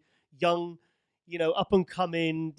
They were really. But you know what, Giles? If you would tell Luke that, he wouldn't believe you. I know. Because the funniest memory of me and him, and it was maybe it wasn't funny, but to me it was funny because I sure it was. I can picture I remember the text coming through separately, and I remember reading it off in like it was coming out of his mouth, like in his voice.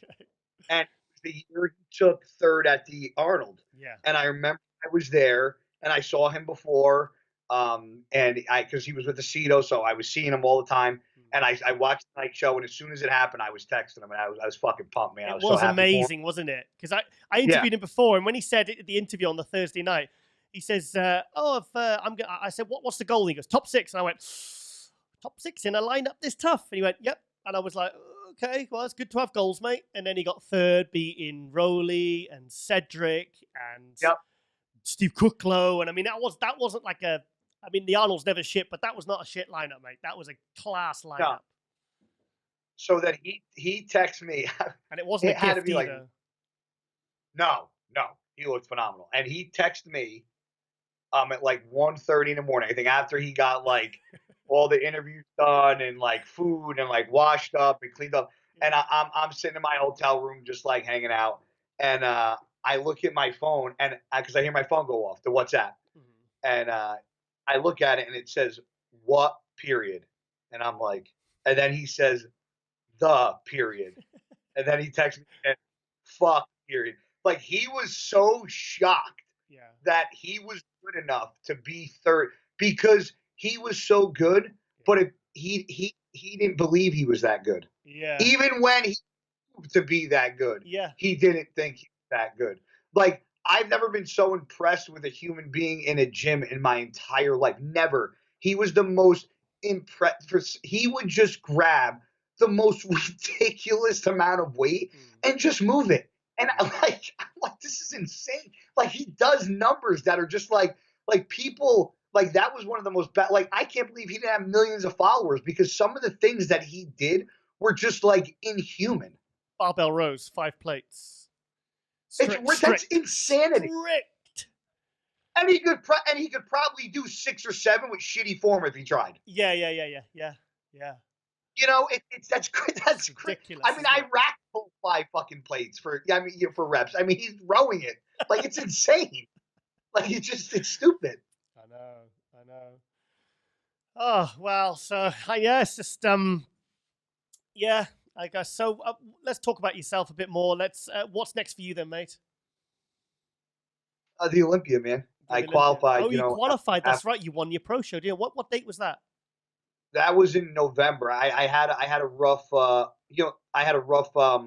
year because I got ready for Chicago. Yeah. And then I had the worst fucking luck, Giles, when it comes to just I'm getting ready for Chicago. I'm leaving on Wednesday.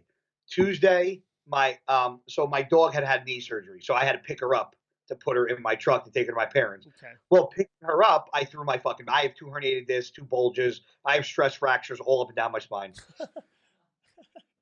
Nothing, no big deal. Stop laughing, Charlie. Stop laughing. No, yeah. I'll fucking have to get probably a rod or something. Yeah. So I threw my back out, and my mom's, who's now retired, she worked for an oral surgeon, and I said, Ma, you gotta call Dr. Sackler, her doctor. I said, you gotta call Doc. He's gotta call me in something for my back. I said, I leave first thing in the morning. I said, I just threw my fucking back out. I go, and it's fucking spasming up. Like my back would just spasm to where I couldn't even stand up straight. Oh, really? So yeah. So they called me in something called Ultram or Trama. I think it's called Ultram. I think it's also called Tramadol or something. Oh, Tramadol. Yeah. Okay. So I don't take pain meds, and I'm allergic to amoxicillin, penicillin, Keflex, codeine. Like I'm allergic to a lot of medicines. So and he knew that. So he called in the prescription, and on the script that he gave me to hand the pharmacist, it said 100 mgs every 4 to 6 hours. Okay. That's a lot. So, well, I don't know. I've never taken it. I've never taken that pill a day in my life. So the pharmacist calls back and goes, they don't make that in 100 milligrams. Your doctor has to call up and he has to recall in the prescription at 50 milligrams because that's all they make it in. I said, okay. Yeah. So he recalled in the prescription. No big deal. And then I got the prescription, and on the prescription, it said 50 milligrams every 4 to 6 hours, right? But I remembered that he wrote on the script 100. Oh, no. 50, you'd be very high. Okay, so oh, my God. So what I was doing, I was taking 2 of them every 4 hours. Shit. So what happened was, so that was on Tuesday. So what happened was I woke up on Wednesday, and I was getting ready to leave, and I'm like, I don't fucking feel too hot. And then I ran to the bathroom, and I threw up a little bit. Yeah. And I'm like, oh, that was fucking weird. And then I felt fine. Then I'm literally about to walk out of my house to go to the airport, and I run to the toilet bowl, and I just start vomiting violently. And I'm like, and then it stopped, and I felt completely fine. And then we're driving to the airport. My buddy, who's a cop, I go, dude, pull over right now. He pulls over and jump out. I puke 4 times outside his car. Then I puke on the fucking plane in one of the puke bags. Then we get to Chicago. Then I puke again. I made the Uber driver pull over. Then I puked outside. And then the last time I puked, there was chunks of blood. Oh shit. Because I was tearing my shit up. Yeah. And then I got back to the hotel, and I know this is gross. I stopped finally throwing up, but I started fucking shitting, and my shit was pitch black. Okay. Which means that's blood. Yeah. There's something going on there. I get really nervous, and I started looking up side effects of Tramadol, and I pretty much overdosed on the medication. Yeah, honestly, a 50 would knock you on your ass if you're not used to them. So 100 mg every 4 hours, that's the reaction I would kind of expect, to be honest, mate. So I had no idea. So then what happened was, so this is my comeback here, okay? So this is the comeback here after the shoulders and all the the skin thing, and he's it's like, oh God, okay. I'm trying to so I get to the show. Don't mean to laugh. First call out, right? I end up getting, I think, third or fourth or whatever. Yeah. So after the show, now I was having a hard time breathing. And I told Gary prior to the show that what was going on. And because it was having a hard time catching my breath. Well, every class, the prejudging lasted, like they pulled off like first and second within 2 minutes. Gary decided to keep us out there for 8 minutes and 37 seconds because I watched the entire video. And they took me from far left and moved me dead center. Yeah. And then I was fading and I could not catch my breath. And I never have a problem breathing. So then I got back. I took whatever, I think I took third at that show or fourth at that show. And then I went to Tampa and took third, whatever.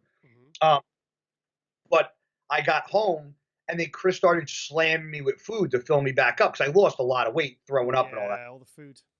So then I was training legs and I was having a hard time breathing. And I'm like, fuck, man. I'm like, this has got to be all the food. I can't breathe worth of shit.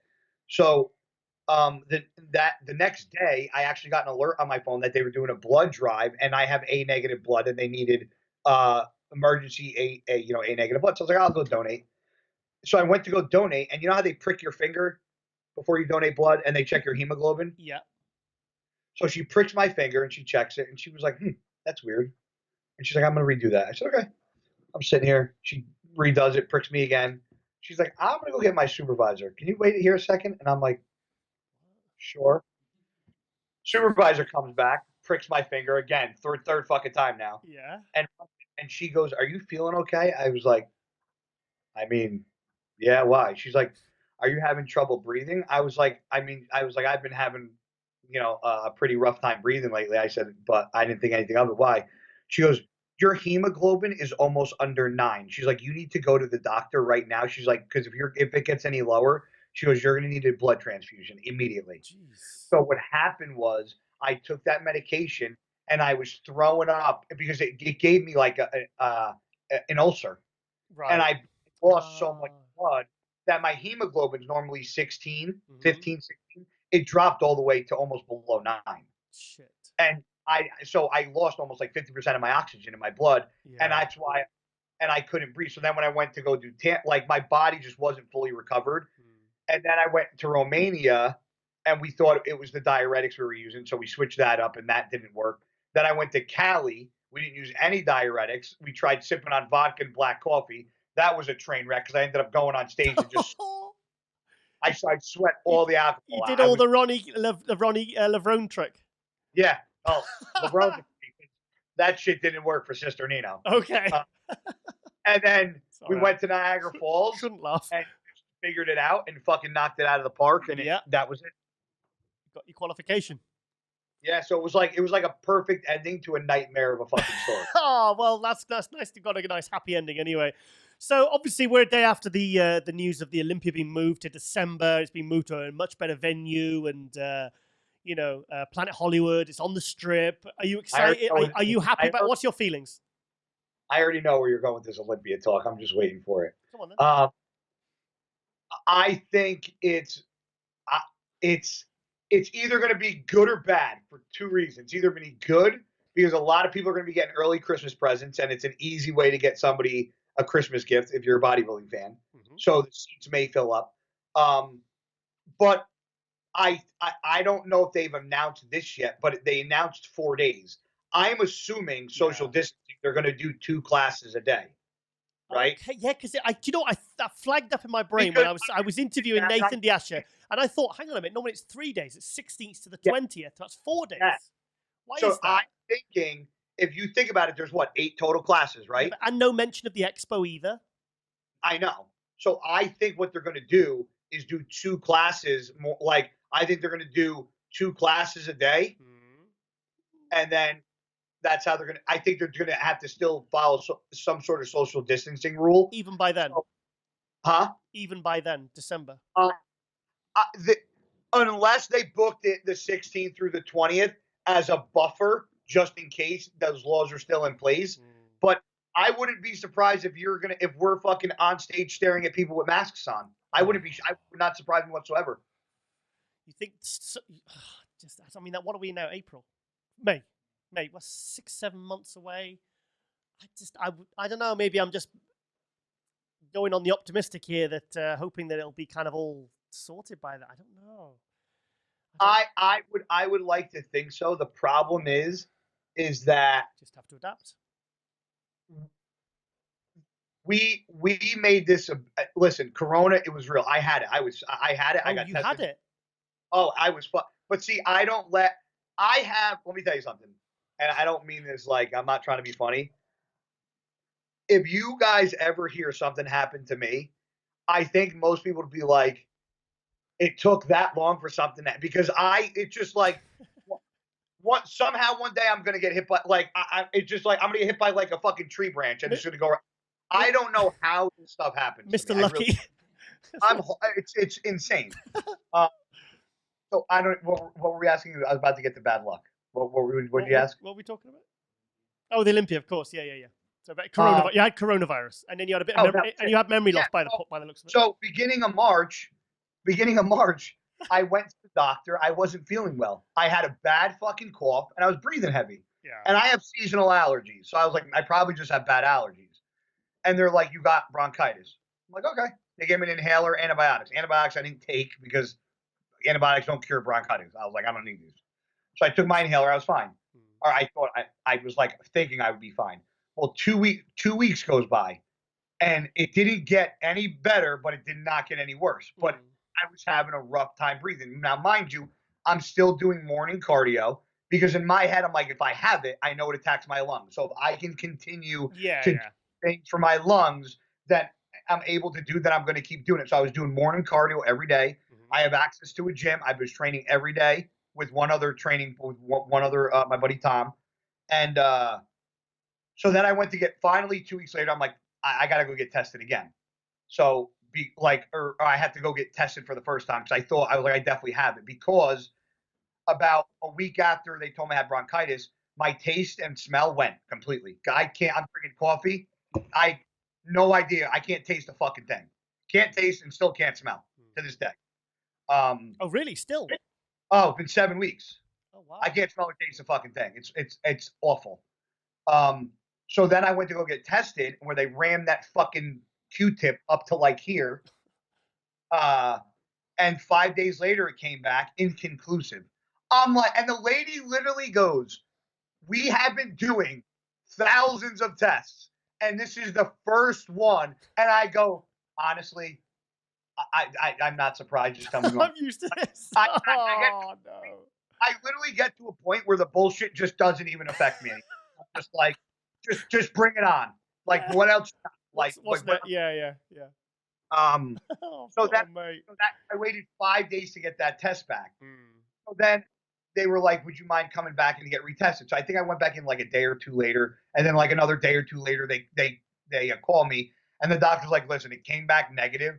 She goes, there's no way you're negative. She goes, I just think we waited way too long to test it. And she's like, you might just be like recovered by now. Yeah. So then when the antibody test came out, I went to get it, and I thought that test takes they called me the next day, and they're like, you're positive for the antibody. They're like, we knew you had it. I was like, but the only way I could explain it was if you laid on the ground and somebody took a 45-pound plate and laid it on your chest, and that's just how you had to breathe. All the time. That's how it felt 24. Like, I was literally in the gym breathing in between sets, like doing a warm-up set. Yeah. And that's someone who does cardio regularly and is fit and, cardiovascular fit. In my head, I was like, I'm going to because it was only me and my buddy. My buddy thought I think he had it too. Okay. So we were like, listen, it's only us. So as long as it's only us, we can't get, and I was like, as long as if I can keep training and doing my cardio, and like to keep my mentality was, if it attacks your lungs, if I can utilize my lungs and fight it back, as much as I can. Yeah. So I'm still not 100%. My lungs are still not back to 100%. I still can't smell. I still can't taste. So there are some residual side effects from it that suck. But I can't imagine. I know people that my high school football coach, my running back coach, and my doctor that used to run Centurion Labs and runs HRT clinic, Red Rose Rejuvenation. both of them were on vents for over 3 weeks. Oh my God, really? And both recovered. Yeah. Yeah, I had a friend, Simon Pham, from owns Ultimate Ultimate Fitness Gym in Birmingham. I'm sure you've trained there when you came over for Body Power. Yep. But yeah, he was in it was not like a coma, but it was induced sedation. So he was pretty much under for 2 or 3 weeks and on a ventilator. He lost a lot of weight, and he's out. He's conscious now, and he's recovering. But man, when I saw that picture of him on the ventilator, and it's someone you know, it kind of really hits it home, mate, doesn't it? Really hits it home. So yeah, I knew him from he ran the British Grand Prix with Neil 2 years back. 2012, when you did it, 2012. Yes, yeah. And that was actually right after that. When I started working with Aceto after that, because Aceto said in an interview, and I actually, because Jose was in my room. Yeah, I have an hysterical story about that as well.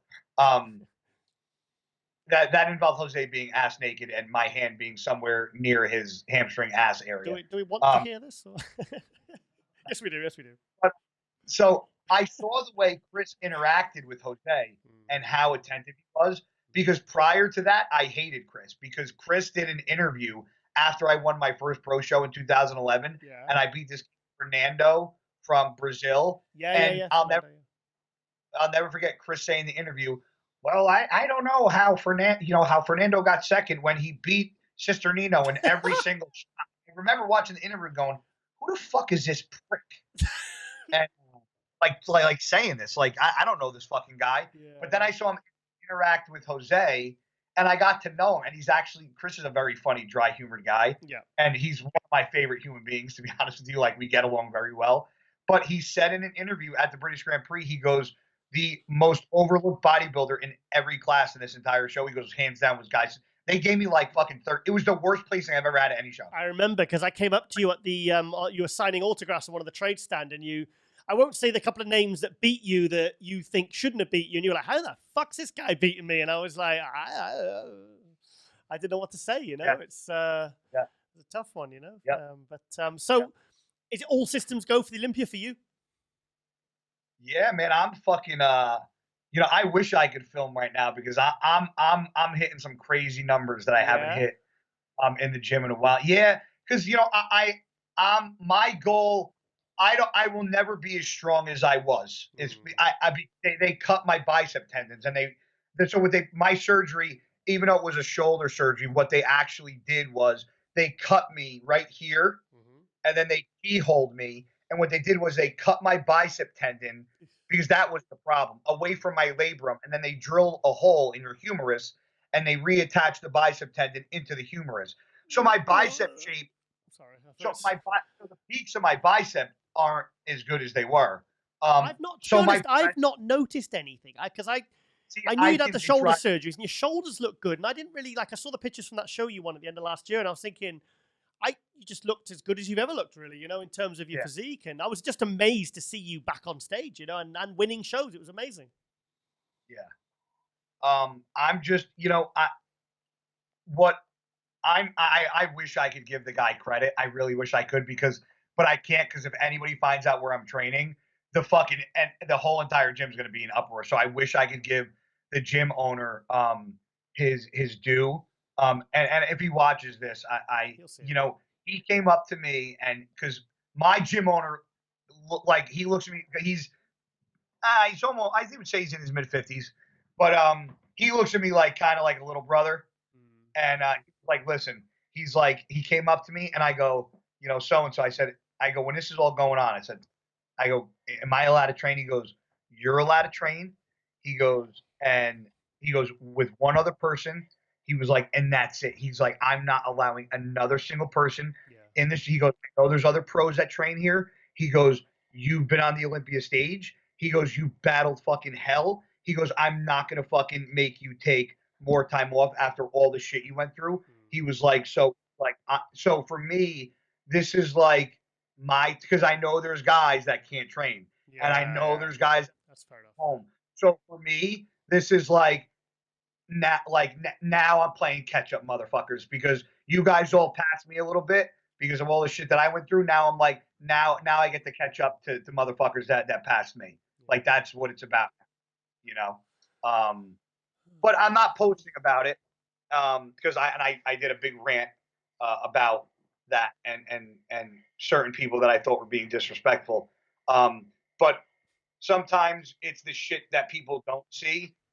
And it's kind of the shit that you don't see that sometimes means the most. So just because I'm training now, like I know what I'm accomplishing in the gym, just because I can't post about it on social media. That's the right thing. Like doesn't really affect me. Yeah. You know. Okay, Guy. Well, yeah. Okay, Guy. Well, I think this is. I've been wanting to get you on for a while, mate. I'm sorry I didn't get you on before because we're on episode 51 now. But I really appreciate you taking the time because I didn't want to just make this, even though somebody suggested you for now because Luke liked you and you like Luke, and I wanted to address it somehow as a section of the a segment of the show. I wanted to make it about you as well, and I appreciate the fact that you've been so open and honest. And I hope Guy Cisternino fans and Luke Sandoe fans get a lot out of this interview, mate. And I've always enjoyed our interviews, mate. I think it's the third time now, and it's just I like to hear these journeys. I like to hear these people who've come through. Like you said, it's about that mind, that mental sort of side and mental aspect of the sport that really kind of sees you guys through to the very end and makes you the champions that you are. So we're going to really look forward to seeing you at the Olympia, mate. If I can say one thing to anybody that's watching this video, and I'm sure there's people that have watched this video that have sent other bodybuilders nasty messages or nasty comments or said nasty things.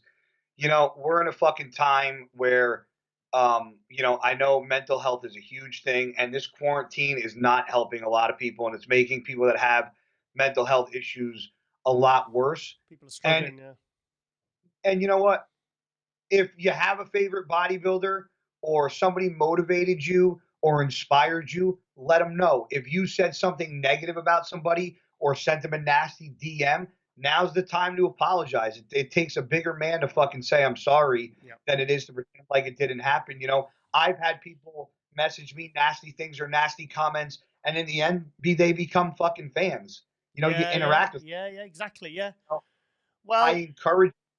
We can't have any more tragedies, mate. We can't have it. We can't have. So if there's anything we can do through shows like this and interviews like this, and where we're kind of connecting and reaching out to people and communicating with people, then I hope we can take something positive from this because it needs to happen, mate. It needs to happen, and I appreciate you saying that. I think the biggest one-liner we could take out of this, and obviously this had nothing to do with Luke, but when somebody takes their own life, you have to take all aspects of things into consideration. And I think the one thing that people need to start being more conscious of is that just because social media exists, remember what your mother told you growing up. If you don't have anything nice to say, don't say it at all, because a lot of times the shit that you guys say to certain people, bodybuilders, in the negative comments that you think is just a comment, a lot of people hold on to it, and it really fucks them up. So think before you fucking speak or say shit sometimes, because you don't know what that person's going through and how he's internalizing what you're saying. Guy Cisternino, I thank you so much for coming on, mate. This has been an absolute pleasure. So all the best with the Olympia prep, mate, and I look forward to seeing you. Or maybe I'll see you before Vegas, but if not, I'll see you in Vegas in December, mate. Thanks for having me, guys. I appreciate it. Thank you, Guy. Bye-bye, mate. Bye-bye. Thank you. Be good.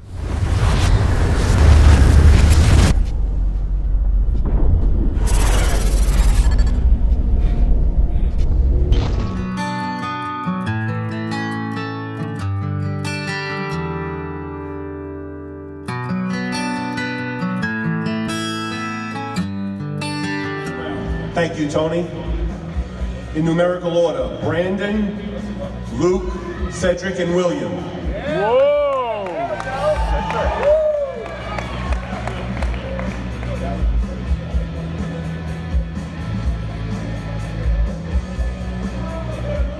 Cedric and William, switch, please. There we go. Left to right, guys. Gentlemen, quarter turn right.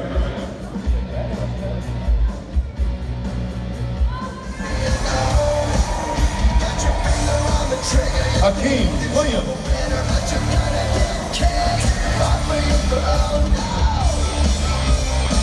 Luke Sandoe. Yeah!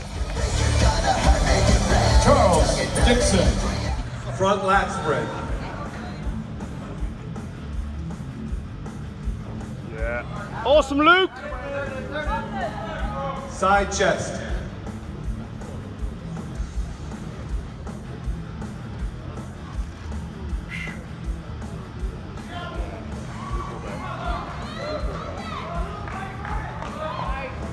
Back double bicep.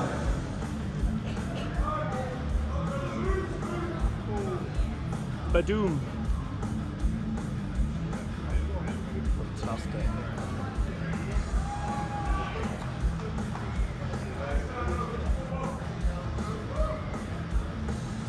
Back lat spread.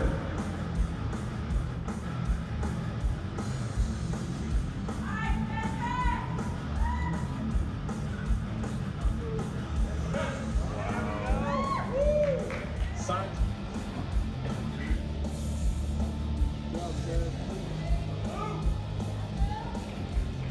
Abdominals and thighs.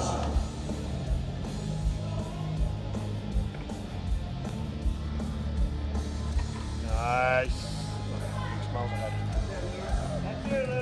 Beautiful. Your favorite, most muscular. British beef. Nice. Thank you, gentlemen. Back in line. Well, Luke. Amazing. We've had a great night, ladies and gentlemen. On behalf of everyone at the Arnold Classic, thank you and good night. Fantastic.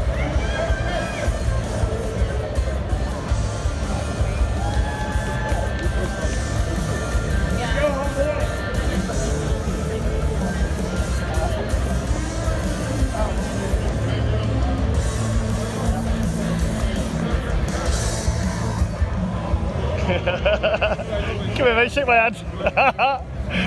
It happened, though. I told you. Stand down. You don't believe it, do you? That's a 3, isn't it? What? That says 3rd place. Yeah. Hang on.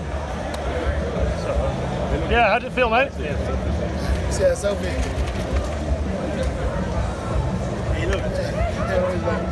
Awesome, mate. Well done.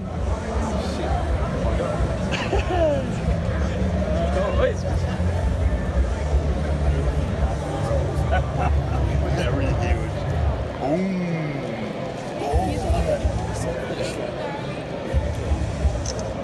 Fantastic. Of course, and where am I looking? There's about Right here. this one. Okay. Thank you. Congratulations. Perfect. Now we got this one. Boom, boom.